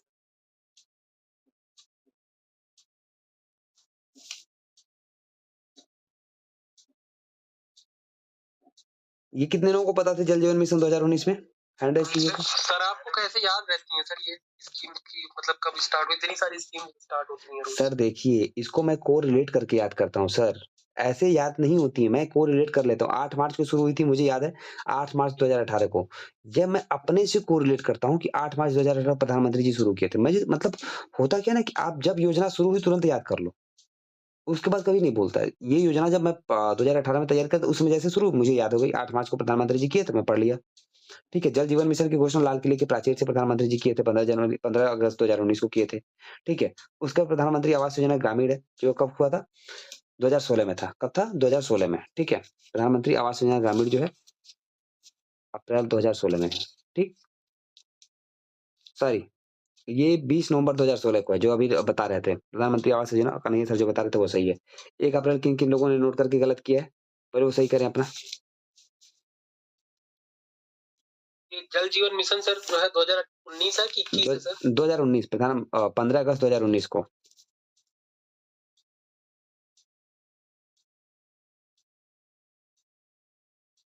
आवास वाला का पता है सर? 20 नवंबर 2016। और अगर किसी की योजना गलती हुई ना, सही बता रहे हैं, उठक बैठक करवा देंगे। पूरी योजना मैं लिख के दूंगा कल, जितनी यहाँ पे है उसके तो पहले करवा ही रहा हूँ, उसके बाद पूरी योजना लिखवाता हूँ सबको, पूरी योजना एक जगह पे आपके पास। 20 नवंबर है सर, 20 हाँ, नवंबर 20 नवंबर 2016। प्रधानमंत्री ग्राम सड़क योजना, प्रधानमंत्री ग्राम सड़क योजना 25 दिसंबर 2000।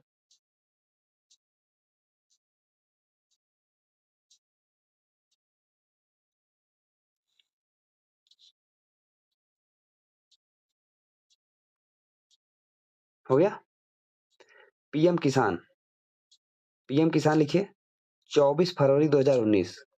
कल संध्या मैम ने बोला ना कि जहां से आपको लगता है कि इंपॉर्टेंट प्रश्न आ सकते हैं, पहले उन्हें टारगेट करके रट डालो। अश्विनी सर कुछ बोलना है क्या आपको?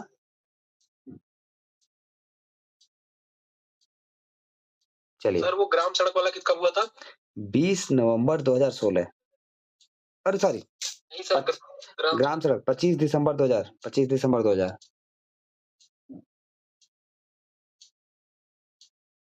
25 दिसंबर 2000 हो गया सबका। हो जाए तो तुरंत हैंड रेज कर दीजिए, हो गया है, मतलब मुझे पूछना ना पड़े बार बार ना। ठीक है, उसके बाद पीएम किसान का लिखिए 24 फरवरी 2019। 24 फरवरी 2019 उत्तर प्रदेश के गोरखपुर से। 24 फरवरी 2019 उत्तर प्रदेश के गोरखपुर से। आप इस योजना की पूरी स्टोरी समझिए कि प्रधानमंत्री ने गोरखपुर से 24 फरवरी 2019 को इस योजना की शुरुआत की थी, लेकिन यह योजना लागू है भारत में 1 दिसंबर 2018 से। कब से लागू है? 1 दिसंबर 2018 से। ये भी याद रखना, ये योजना 1 दिसंबर 2018 से लागू है। और इसमें 3 किस्तों में 6000 रुपए प्रदान किए जाएंगे। 3 किस्तों में 6000 रुपए प्रदान किए जाने की योजना थी। ठीक है, उसके बाद कौन सी योजना है? प्रधानमंत्री आवास योजना शहरी। प्रधानमंत्री आवास योजना शहरी कब थी? 25 जून 2015 को। कब थी? 25 जून 2015 को।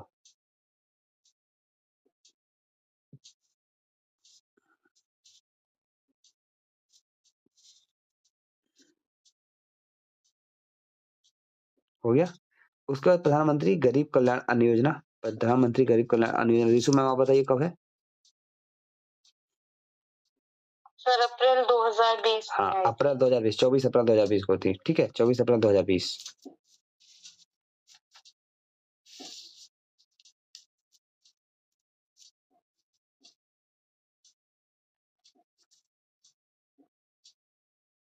हृदय सर कुछ बोलना है क्या आपको? सर ये 25 जून 2015 वाला एक बार रिपीट कर दीजिए। अच्छा, प्रधानमंत्री जो आवास योजना शहरी है वो 25 जून 2015 को है। 25 जून 2015 को।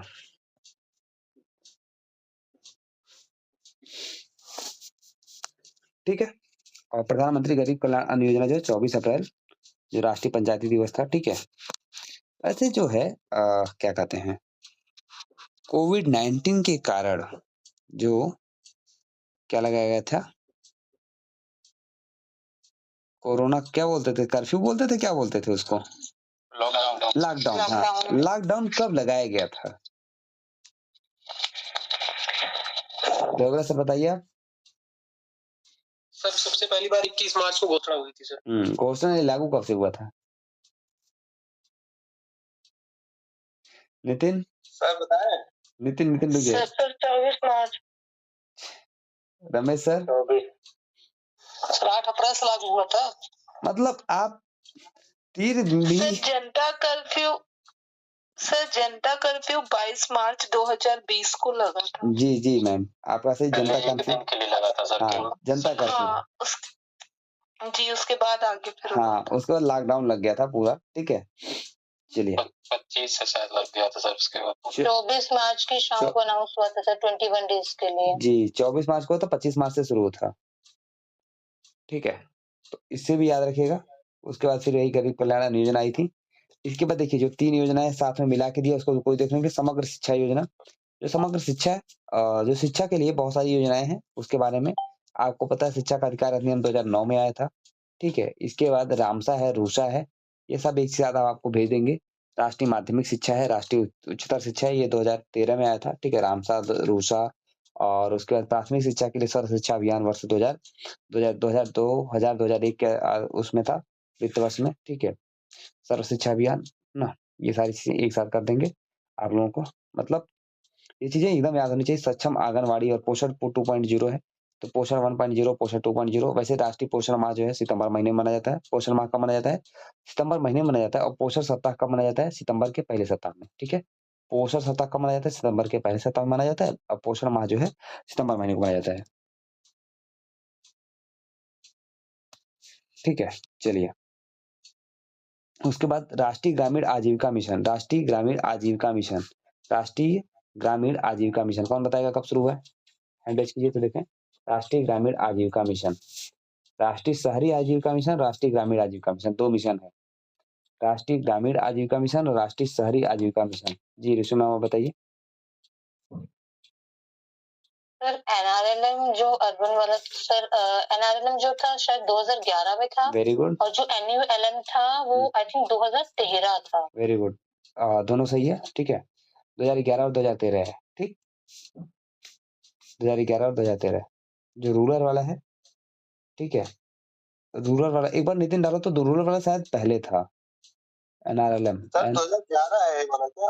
ग्रामीण वाला 2011 वही तो मैं बोला, रूरल वाला 2011 है, अर्बन वाला जो 2013 है एनआरएलएम, ठीक है। एनआरएलएम जो है रूरल वाला जो है 2011 है। एक बार थोड़ा सा देख लीजिए रिशु मैम या नितिन, जो भी देख के हाँ जी सर, सही है जो बता रहे हैं सही है। हाँ ठीक है सर, एनआरएलएम 2011 है और एनयूएलएम 2013 है। क्योंकि मुझे ऐसे याद था ना कि ग्रामीण क्षेत्र में पहले काम किया गया, ठीक है। ग्रामीण लोगों के आजीविका की व्यवस्था सरकार ने पहले की, बाद में शहरी की थी। और ये शायद जून में था क्या, शायद 2013 वाला। जी सर, 3 जून 2011 है और 23 सितंबर 2013 है जी, सेकंड वाला जो शहरी वाला है। ठीक है। मतलब इस तरह से भी याद करना जरूरी है, ठीक है। यहाँ पे बना लीजिए, दोनों लिख लीजिए, दोनों लिख लेंगे तो आसान रहेगा ना याद करना। ग्रामीण वाला 2011 कर दीजिए और उसको 2013 कर दीजिए, ठीक है। देखिए योजना से संबंधित एक प्रश्न आना है ईयर को लेके, और वो ईयर कंफर्म रहेगा तो भी सही होगा, ठीक है। आप लोगों को लगता होगा ना कि सर का कैसे इतना ज्यादा सही होता है, यही कारण है कि मैं इन सब चीजों को एकदम रट्टा मार के बैठा हूँ। आओ बेटा, ये मेरा गलत तो नहीं होने पाएगा। जिसमें सब लोग गलत कंफ्यूजन मार के चलते हैं कि अरे यार ये कंफ्यूजन क्या होगा, वहां मैं कंफर्म होके चलता हूँ। आप लोगों को जिस तरह से पढ़ा रहा हूँ, जिस तरह से सब चीज करा रहा हूँ, उम्मीद करते हैं कि जैसे हम लोग पहली बार, सर बोलते हैं ना कि पहली बार आप जो आ रहा है उसको करते जाओ, तो 90 से 100 के बीच में आप पहली बार में गोला कर जाओगे, एकदम एग्जैक्ट जो आपको कंफर्म होगा। फिर आपको 30 क्वेश्चन खेलने हैं तुक्के, और तुक्का जो है लगभग आपका 20 क्वेश्चन सही हो जाएगा। आप 105 से 107 नंबर के बीच में आके अटक जाएंगे। 105 से 107 क्वेश्चन के बीच में अटकेंगे। अगर आयोग बहुत ज्यादा टफ भी बनाता है पेपर, तो भी आप 100+ रहेंगे, ये तो श्योर शॉट मान के चलिए किसी भी तरीके से, ठीक है। चलिए तो जी मैम। सर जो एनआरएलएम है सर, इसको नवंबर 2015 में सर डे एनआरएलएम के नाम से कर दिया। हाँ वो दीनदयाल अंत्योदय, दीनदयाल उपाध्याय अंत्योदय योजना, फिर रूरल करके ऐसे कर दिया गया इसका, दीनदयाल उपाध्याय अंत्योदय योजना किया गया शायद। देखिए हाँ नेशनल, जी पूरा नाम मुझे भी वो सब पता है। 2015 में किया गया, 2016 में किया गया था, एक बार देख लीजिएगा, ठीक है। 2015 या 16 है, मई 2016 से है ना, सॉरी मार्च 29 मार्च 2016। हाँ ठीक है, मार्च 2016 से। देखिए मुझे लगभग पढ़ी हुई चीजें मैं क्या करता हूँ ना, को रिलेट करके पढ़ना बड़ा आसान रहता है।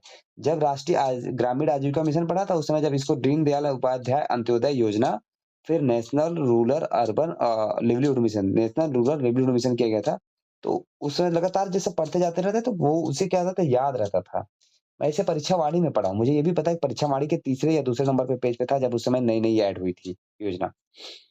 अब तो परीक्षावाणी में की तबीयत कहीं गायब हो गई, नहीं लेनी पड़ी है। चलिए आ जाइए, प्रधानमंत्री फसल बीमा योजना ये तो पूछा जा चुका है 2016 में, कब है? 2016 में। प्रधानमंत्री फसल बीमा योजना कब है? 2016 में, ये पूछा गया है। और पीसीएस में नहीं पूछा, ये पूछा है जीआईसी में। रमेश सर अगर आपको याद हो तो, याद है रमेश सर? हाँ सर। याद है कि नहीं? हाँ सर, पूछा है। आगरा का टूर। हाँ सर, याद है, मेंस दी है, याद नहीं रहेगा। तो वही स्वच्छ भारत मिशन, ठीक है। स्वच्छ भारत मिशन जो है कब शुरू हुआ था, कौन बताएगा? एक बार हैंड रेज कीजिए, देखें स्वच्छ भारत मिशन कितने लोगों को याद है। रेशमी मैम रुक जाइए, आप रुक जाइएगा, मनीष सर को बताने दीजिए। 2 अक्टूबर 2014 2 अक्टूबर 2014 को, वेरी गुड, स्वच्छ भारत मिशन था। उसके बाद स्वच्छता दशक कब से कब तक मनाया जा रहा है, कौन बताएगा? स्वच्छता दशक, हैंड रेज गायब है। कन्हैया सर आप बताइए। सर याद नहीं आ रहा, पढ़े तो 2019 से 2029 से गया। वेरी गुड, ये प्रश्न आया भी है, आपने बताया सही है। आप लोग नोट कर लीजिए, स्वच्छता दशक 2019 से लेकर 2029 तक है। ये कारण ये था ना कि स्वच्छता जो है जो 100% स्वच्छता है, भारत सरकार ने 2019 में प्राप्त कर ली। इस स्वच्छता को बनाए रखने के लिए स्वच्छता दशक के लिए एक योजना शुरू की गई थी। स्वच्छता दशक है या कुछ और नाम देते हैं, ठीक है, सैनिटेशन डेकेड नाम कुछ देते हैं, ठीक है, इसको देख लीजिएगा एक बार। तो दशक जो है ये आया हुआ भी प्रश्न है, ठीक, ये प्रश्न आया भी, आप लोगों ने पीवाई को सॉल्व किया है तो वहां पे आपको देखने को मिल गया होगा, ठीक है। चलिए, यहाँ तक सबको समझ में आ गया, योजना भी लिखा दी मैंने। और कल मैं कोशिश करूंगा कि 8 साढ़े 8 बजे तक या 9 बजे तक, लेटेस्ट 9 बजे तक आप लोगों के पास ये योजनाएं जितनी भी हैं, जितनी मुझे याद है लगभग, एक जगह पे लिख के आपके पास प्रेषित कर दूंगा।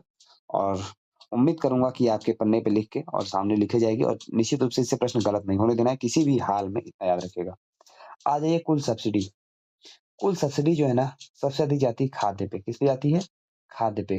और उसके बाद जाती है उर्वरक पे। किस पे जाती है? उर्वरक पे, ठीक। उसके बाद जाती है यूरिया पे और उसके बाद जाती है एलपीजी पे। तो सबसे अधिक सब्सिडी जाती है किस पर? खाद्य पर। इसका कोड मैंने बनाया खाऊ, ठीक है, खाऊ।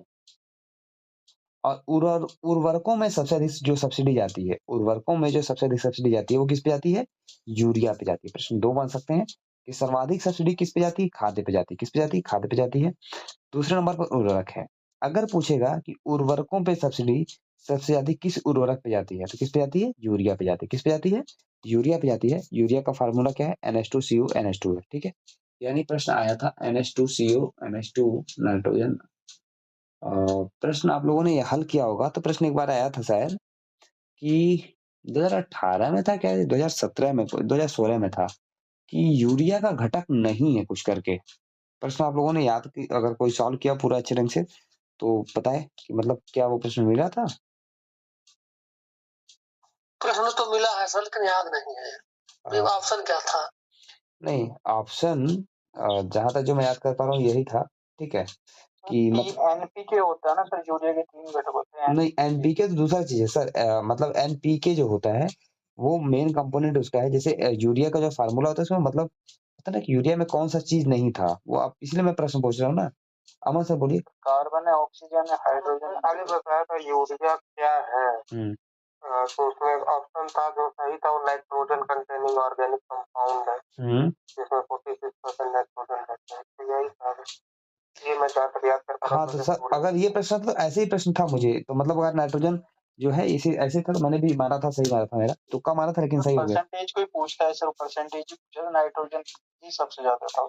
हाँ, परसेंटेज पूछा नाइट्रोजन एक बार देख लीजिएगा, इंपॉर्टेंट है ये भी, ठीक है। तो खाद्य सब्सिडी 46% होता है ना सर यूरिया में। हाँ 46% नाइट्रोजन होता है, उसके बाद अन्य गैसेज होती है। चलिए, उर्वरक सब्सिडी पे सबसे अधिक यूरिया पे जाता है। और देखिए, यदि वित्त मंत्रालय को छोड़ दिया जाए तो कुल बजट अनुमान की जो सर्वाधिक राशि है वो रक्षा मंत्रालय को गई। किसके पास गई है? रक्षा मंत्रालय को।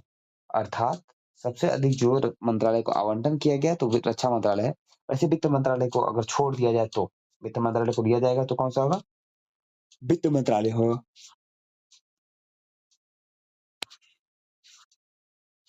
ठीक है सर एडिटोरियम में इसमें अंतर है क्या मंत्रालय में? एडिटोरियल में सर सीधे दिया है, मंत्रालय का ना देखा, वो सीधे दिया है किसका, रक्षा मंत्रालय। एडिटोरियल में सर सुनिए, एडिटोरियल में जो एलोकेशन है, जो एलोकेशन राशि है, इसमें अंतर है। राशि में अंतर है जी सर। मतलब जो पैसे का आवंटन किया गया है। या तो ये आ रहा है कि काफी अंतर लग रहा है सर, जैसे हमें 4 कुछ लग रहा है, इसमें 6 21 है। यस सर अंतर है, इसमें 4,54,773 करोड़ था एडिटोरिया में, इसमें 62,40.85 करोड़ है। कुल मिला के आंसर सही होगा, रक्षा मंत्रालय। एग्जैक्ट ये आंकड़ा आंकड़ा नहीं पूछेगा बस इतना याद रखिए, आंकड़े नहीं पूछेंगे, बस आपसे पूछेगा सर्वाधिक मंत्रालय किस मंत्रालय को आवंटन किया गया, रक्षा मंत्रालय को है। दूसरे नंबर पर कौन सा मंत्रालय, ग्रामीण विकास मंत्रालय। दूसरे नंबर पर कौन सा है, ग्रामीण विकास मंत्रालय। ठीक, दूसरे नंबर पर ग्रामीण विकास है, यहाँ पे सड़क परिवहन राजमार्ग मंत्रालय आ रहा है।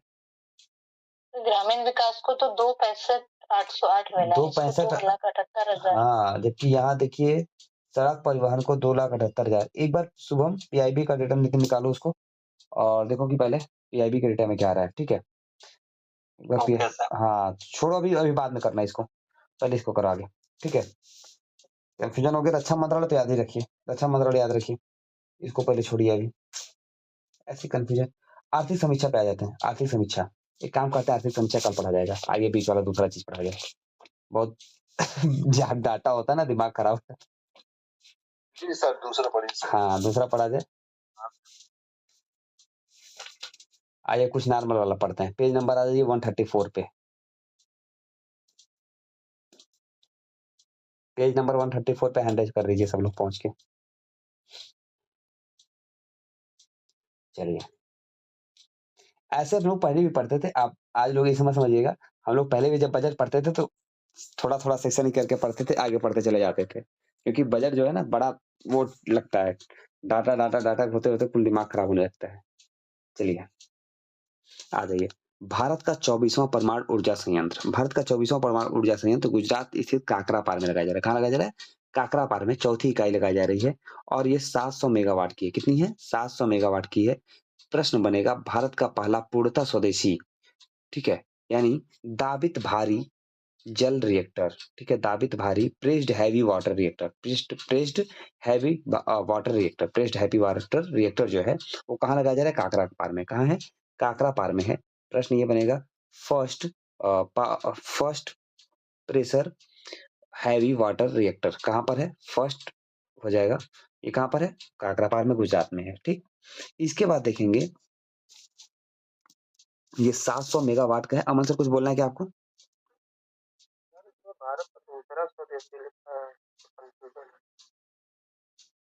एक मिनट, नहीं तो काकरापार में बोला वाला दूसरा है। अरे सुनिए तो सर, मैं काकरापार बोल रहा हूँ, मैं काकरापार 2-3 नहीं बोला अभी इकाई में। आप लोग कहाँ कम, मैं सोचा खुद जब दूसरा बोले मैं सोचा कहाँ गलती हो गई, मेरे से कोई और आ गया क्या काकरापार में लगाया जा रहा है, वो 3 और 4 इकाई नहीं मैंने बोला अभी। आपको ये देखना है कि जो काकरापार 3 इकाई है वो पहला है और दूसरा जो है काकरापार 4 है। प्रश्न तो पहला यही बन सकता है ना कि मतलब भारत का पहला जो है दाबित भारी जल रिएक्टर कहाँ लगाया जा रहा है, कहाँ लगाया जा रहा है, काकरापार में लगाया जा रहा है। ठीक है, अब इकाई पूछेगा तो इकाई 3 पहले आएगा, इकाई 4 बाद में आएगा। ठीक है अमन सर, चलिए। इसके अलावा पहली बार 19 सितंबर 2024 को तीसरे स्वदेशी दाबित भारी रिएक्टर की विखंडित जो श्रृंखला है प्रारंभ कर दी गई थी, कोई मतलब है वो नहीं। भारत में कुल ये देख लीजिए कि काकरापार जो संयंत्र स्थापित हो रहा है 24वां है, पहला नंबर है तो 24वां संयंत्र है और जो भारत की कुल ऊर्जा नाभिकीय ऊर्जा क्षमता है वो बढ़ के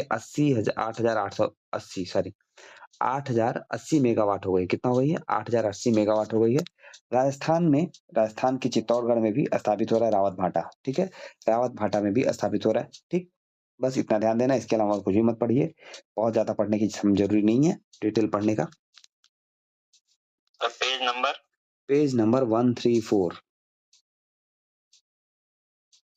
आ जाइए, भारत का द्रुतम कंप्यूटर, सुपर कंप्यूटर, भारत का सबसे तेज सुपर कंप्यूटर है ऐरावत। ऐरावत मतलब होता है हाथी, हाथी चीज चल नहीं सकती है, नाम रख दिया इन्होंने सबसे तेज सुपर कंप्यूटर। मतलब हाथी जैसा है और सबसे तेज कैसे चलेगी? विरोधाभास अलंकार है। कौन सा अलंकार है? कौन बताएगा? विरोधाभासी है ना हिंदी का, किसका किसका है हिंदी? हिंदी किसी का है इसमें? कोई का हिंदी नहीं है क्या? चलिए, तो ऐरावत भारत का सबसे तेज सुपर कंप्यूटर है और ये 63वीं सूची जारी की गई है। सबसे तेज जो सुपर कंप्यूटर है वो फ्रंटियर है। सबसे दुनिया का सबसे तेज सुपर कंप्यूटर कौन सा है? फ्रंटियर है। दुनिया का सबसे तेज सुपर कंप्यूटर कौन सा? फ्रंटियर है, जो अमेरिका में स्थित है। कहाँ पर है? अमेरिका में है। और जो ये सुपर कंप्यूटरों से संबंधित सूची जारी की गई है, हैम्बर्ग में बैठक हुई है। कहाँ पर हुई है? हैम्बर्ग में। हैम्बर्ग किस जगह पे है? किस देश में है हैम्बर्ग? और कोई एड्रेस? ऑस्ट्रिया। कहाँ पे सर?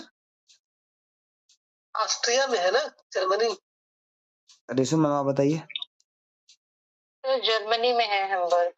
हैम्बर्ग जर्मनी में है। एल्ब नदी के पास है सर, एल्ब अरे नदी मैम के किनारे आप पड़ता है। बता दी, मैं यही प्रश्न पूछने वाला था कि हैम्बर्ग किस नदी के किनारे है। यही स्मार्ट लोगों की निशानी होती है कि पहले जो प्रश्न आने वाला है सर के मुंह से पहले बता दो, कि सब बच्चे बच जाए। नोट कर लीजिए आप लोग, हैम्बर्ग जो है इल्ब नदी के किनारे, इल्ब या एल्ब दो में से कोई नाम आएगा, इल्ब या एल्ब, ठीक है। हैम्बर्ग जो है एल्स्टर भी है ना sir, Elbe and Elster. Elbe and Elster दोनों नदी हैं। अच्छा, Elbe and Ester. Elster, ALSTER। चलिए आ जाइए, भारत का सबसे तेज सुपर कंप्यूटर क्या है? ऐरावत है।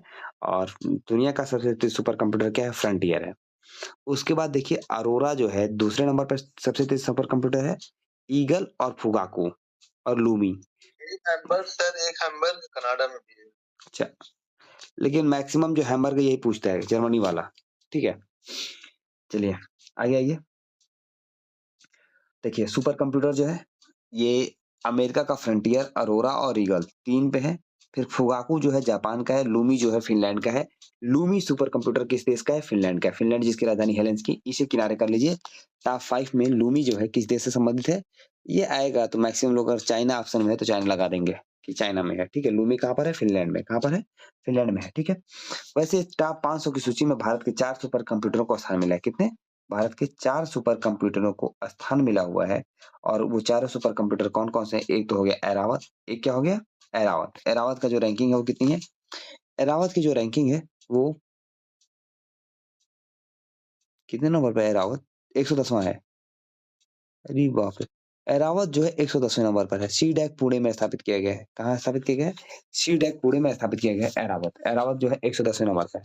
मतलब सुपर कंप्यूटर है और ऐरावत जो है किस नंबर पर है? 110वें नंबर पर है। ठीक, वैसे भारतीय संविधान का अनुच्छेद 110 किससे संबंधित है? धन विधेयक से संबंधित है। और ये भी जो है सुपर कंप्यूटर जो है धन से संबंधित मान लीजिएगा। और इसकी जो क्षमता है 8.5 पेटाफ्लॉप्स है। कितनी है? 8.50 पेटाफ्लॉप्स है, ठीक। इस सुपर कंप्यूटर का ऐरावत का, ठीक है। उसके बाद जो है दूसरे नंबर पर जो सुपर कंप्यूटर है भारत का, वो है कौन सा? परम सिद्धि। क्या नाम है? परम सिद्धि है। जो सिद्धि है वो पुणे में है। परम सिद्धि भी कहाँ पर है? पुणे में है। परम सिद्धि भी कहाँ पर है? पुणे में है। उसके बाद क्या है? प्रत्यूष। कौन सा है? प्रत्यूष जो है 230 नंबर पर है। और फिर मिहिर है।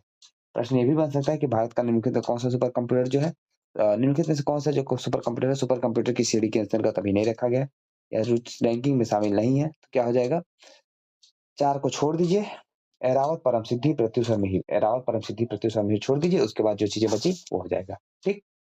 इसके बाद आप देख रहे हैं परम कामरूप, परम अनंत, परम पोरुल, परम परेगा, परम प्रवेगा, परम गंगा, परम शिवाय, परम शक्ति, परम ब्रह्मा, परम युति, परम संगणक, परम सिद्धि ना। ये जितने हैं कहाँ कहाँ स्थापित किए गए एक बार रीडिंग कर लीजिएगा, उसके बाद कोई मतलब है नहीं, ठीक है। बस मेन जो बताया था वो हो गया, जो मेन बताना था कर दिया गया, ठीक है।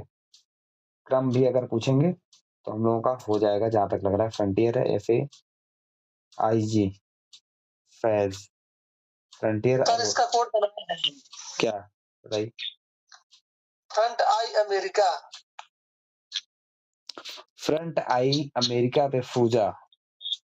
हाँ, फ्रंट आई अमेरिका फूली। ऐरावत 110 500 AC प्रमी। फ्रंट आई ईगल अमेरिका, चलिए ठीक है। ईगल आई का मतलब तो ईगल ही हो गया ना, हो जाएगा, आस हो गया, ई से ईगल हो गया। Front I, front I America, India 110/500, 110/500। India में तो एरावत हमने लिख दिया है, एरावत 110/500। चलिए चलिए आ जाइए। विश्व के सर्वाधिक शक्तिशाली एमआरआई से मानव के मस्तिष्क छवियों का अनावरण किया गया है। विश्व के सबसे शक्तिशाली एमआरआई से, ठीक है, स्कैनर से मानव मस्तिष्क की पहली तस्वीर जारी की गई है। उस स्कैनर का क्या नाम है? आईसेल्ट है। क्या नाम है? आईसेल्ट। विश्व का सबसे शक्तिशाली एमआरआई स्कैनर का क्या नाम है? आईसेल्ट है। और ये कहाँ किया गया? फ्रांस के। कहाँ पे किया गया? फ्रांस के शोधकर्ताओं के द्वारा। कहाँ पे किया गया? फ्रांस के शोधकर्ताओं के द्वारा किया गया। इसके अलावा और भी कुछ पढ़ने की जरूरत नहीं है।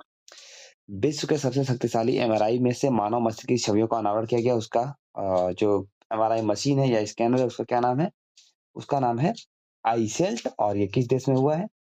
किस देश में परीक्षण किया गया? फ्रांस में। कहाँ किया गया? फ्रांस में किया गया। ठीक है, याद रखिएगा, दो चीजें इसमें इंपॉर्टेंट है, इसके अलावा और कुछ भी इंपॉर्टेंट नहीं है। ठीक, सभी को यहाँ तक क्लियर है या फिर मतलब समझ में नहीं आया? कुछ ऐसा कुछ लग रहा है कि नहीं समझ में आया? फिर से बता दीजिए सर इसी टॉपिक को। नहीं है? चलिए, magnetic resonance imaging. Magnetic resonance imaging जो है एमआरआई का फुल फॉर्म है। ठीक है, और ये प्रश्न आया भी है, मैग्नेटिक रेजोनेंस इमेजिंग। एमआरआई जो है एक चीरफाड़ करने की प्रक्रिया से मुक्त इमेजिंग है। ठीक है, जिसके अंदर का 3D जो है, 3 डायमेंशनल जो है और डिटेल्स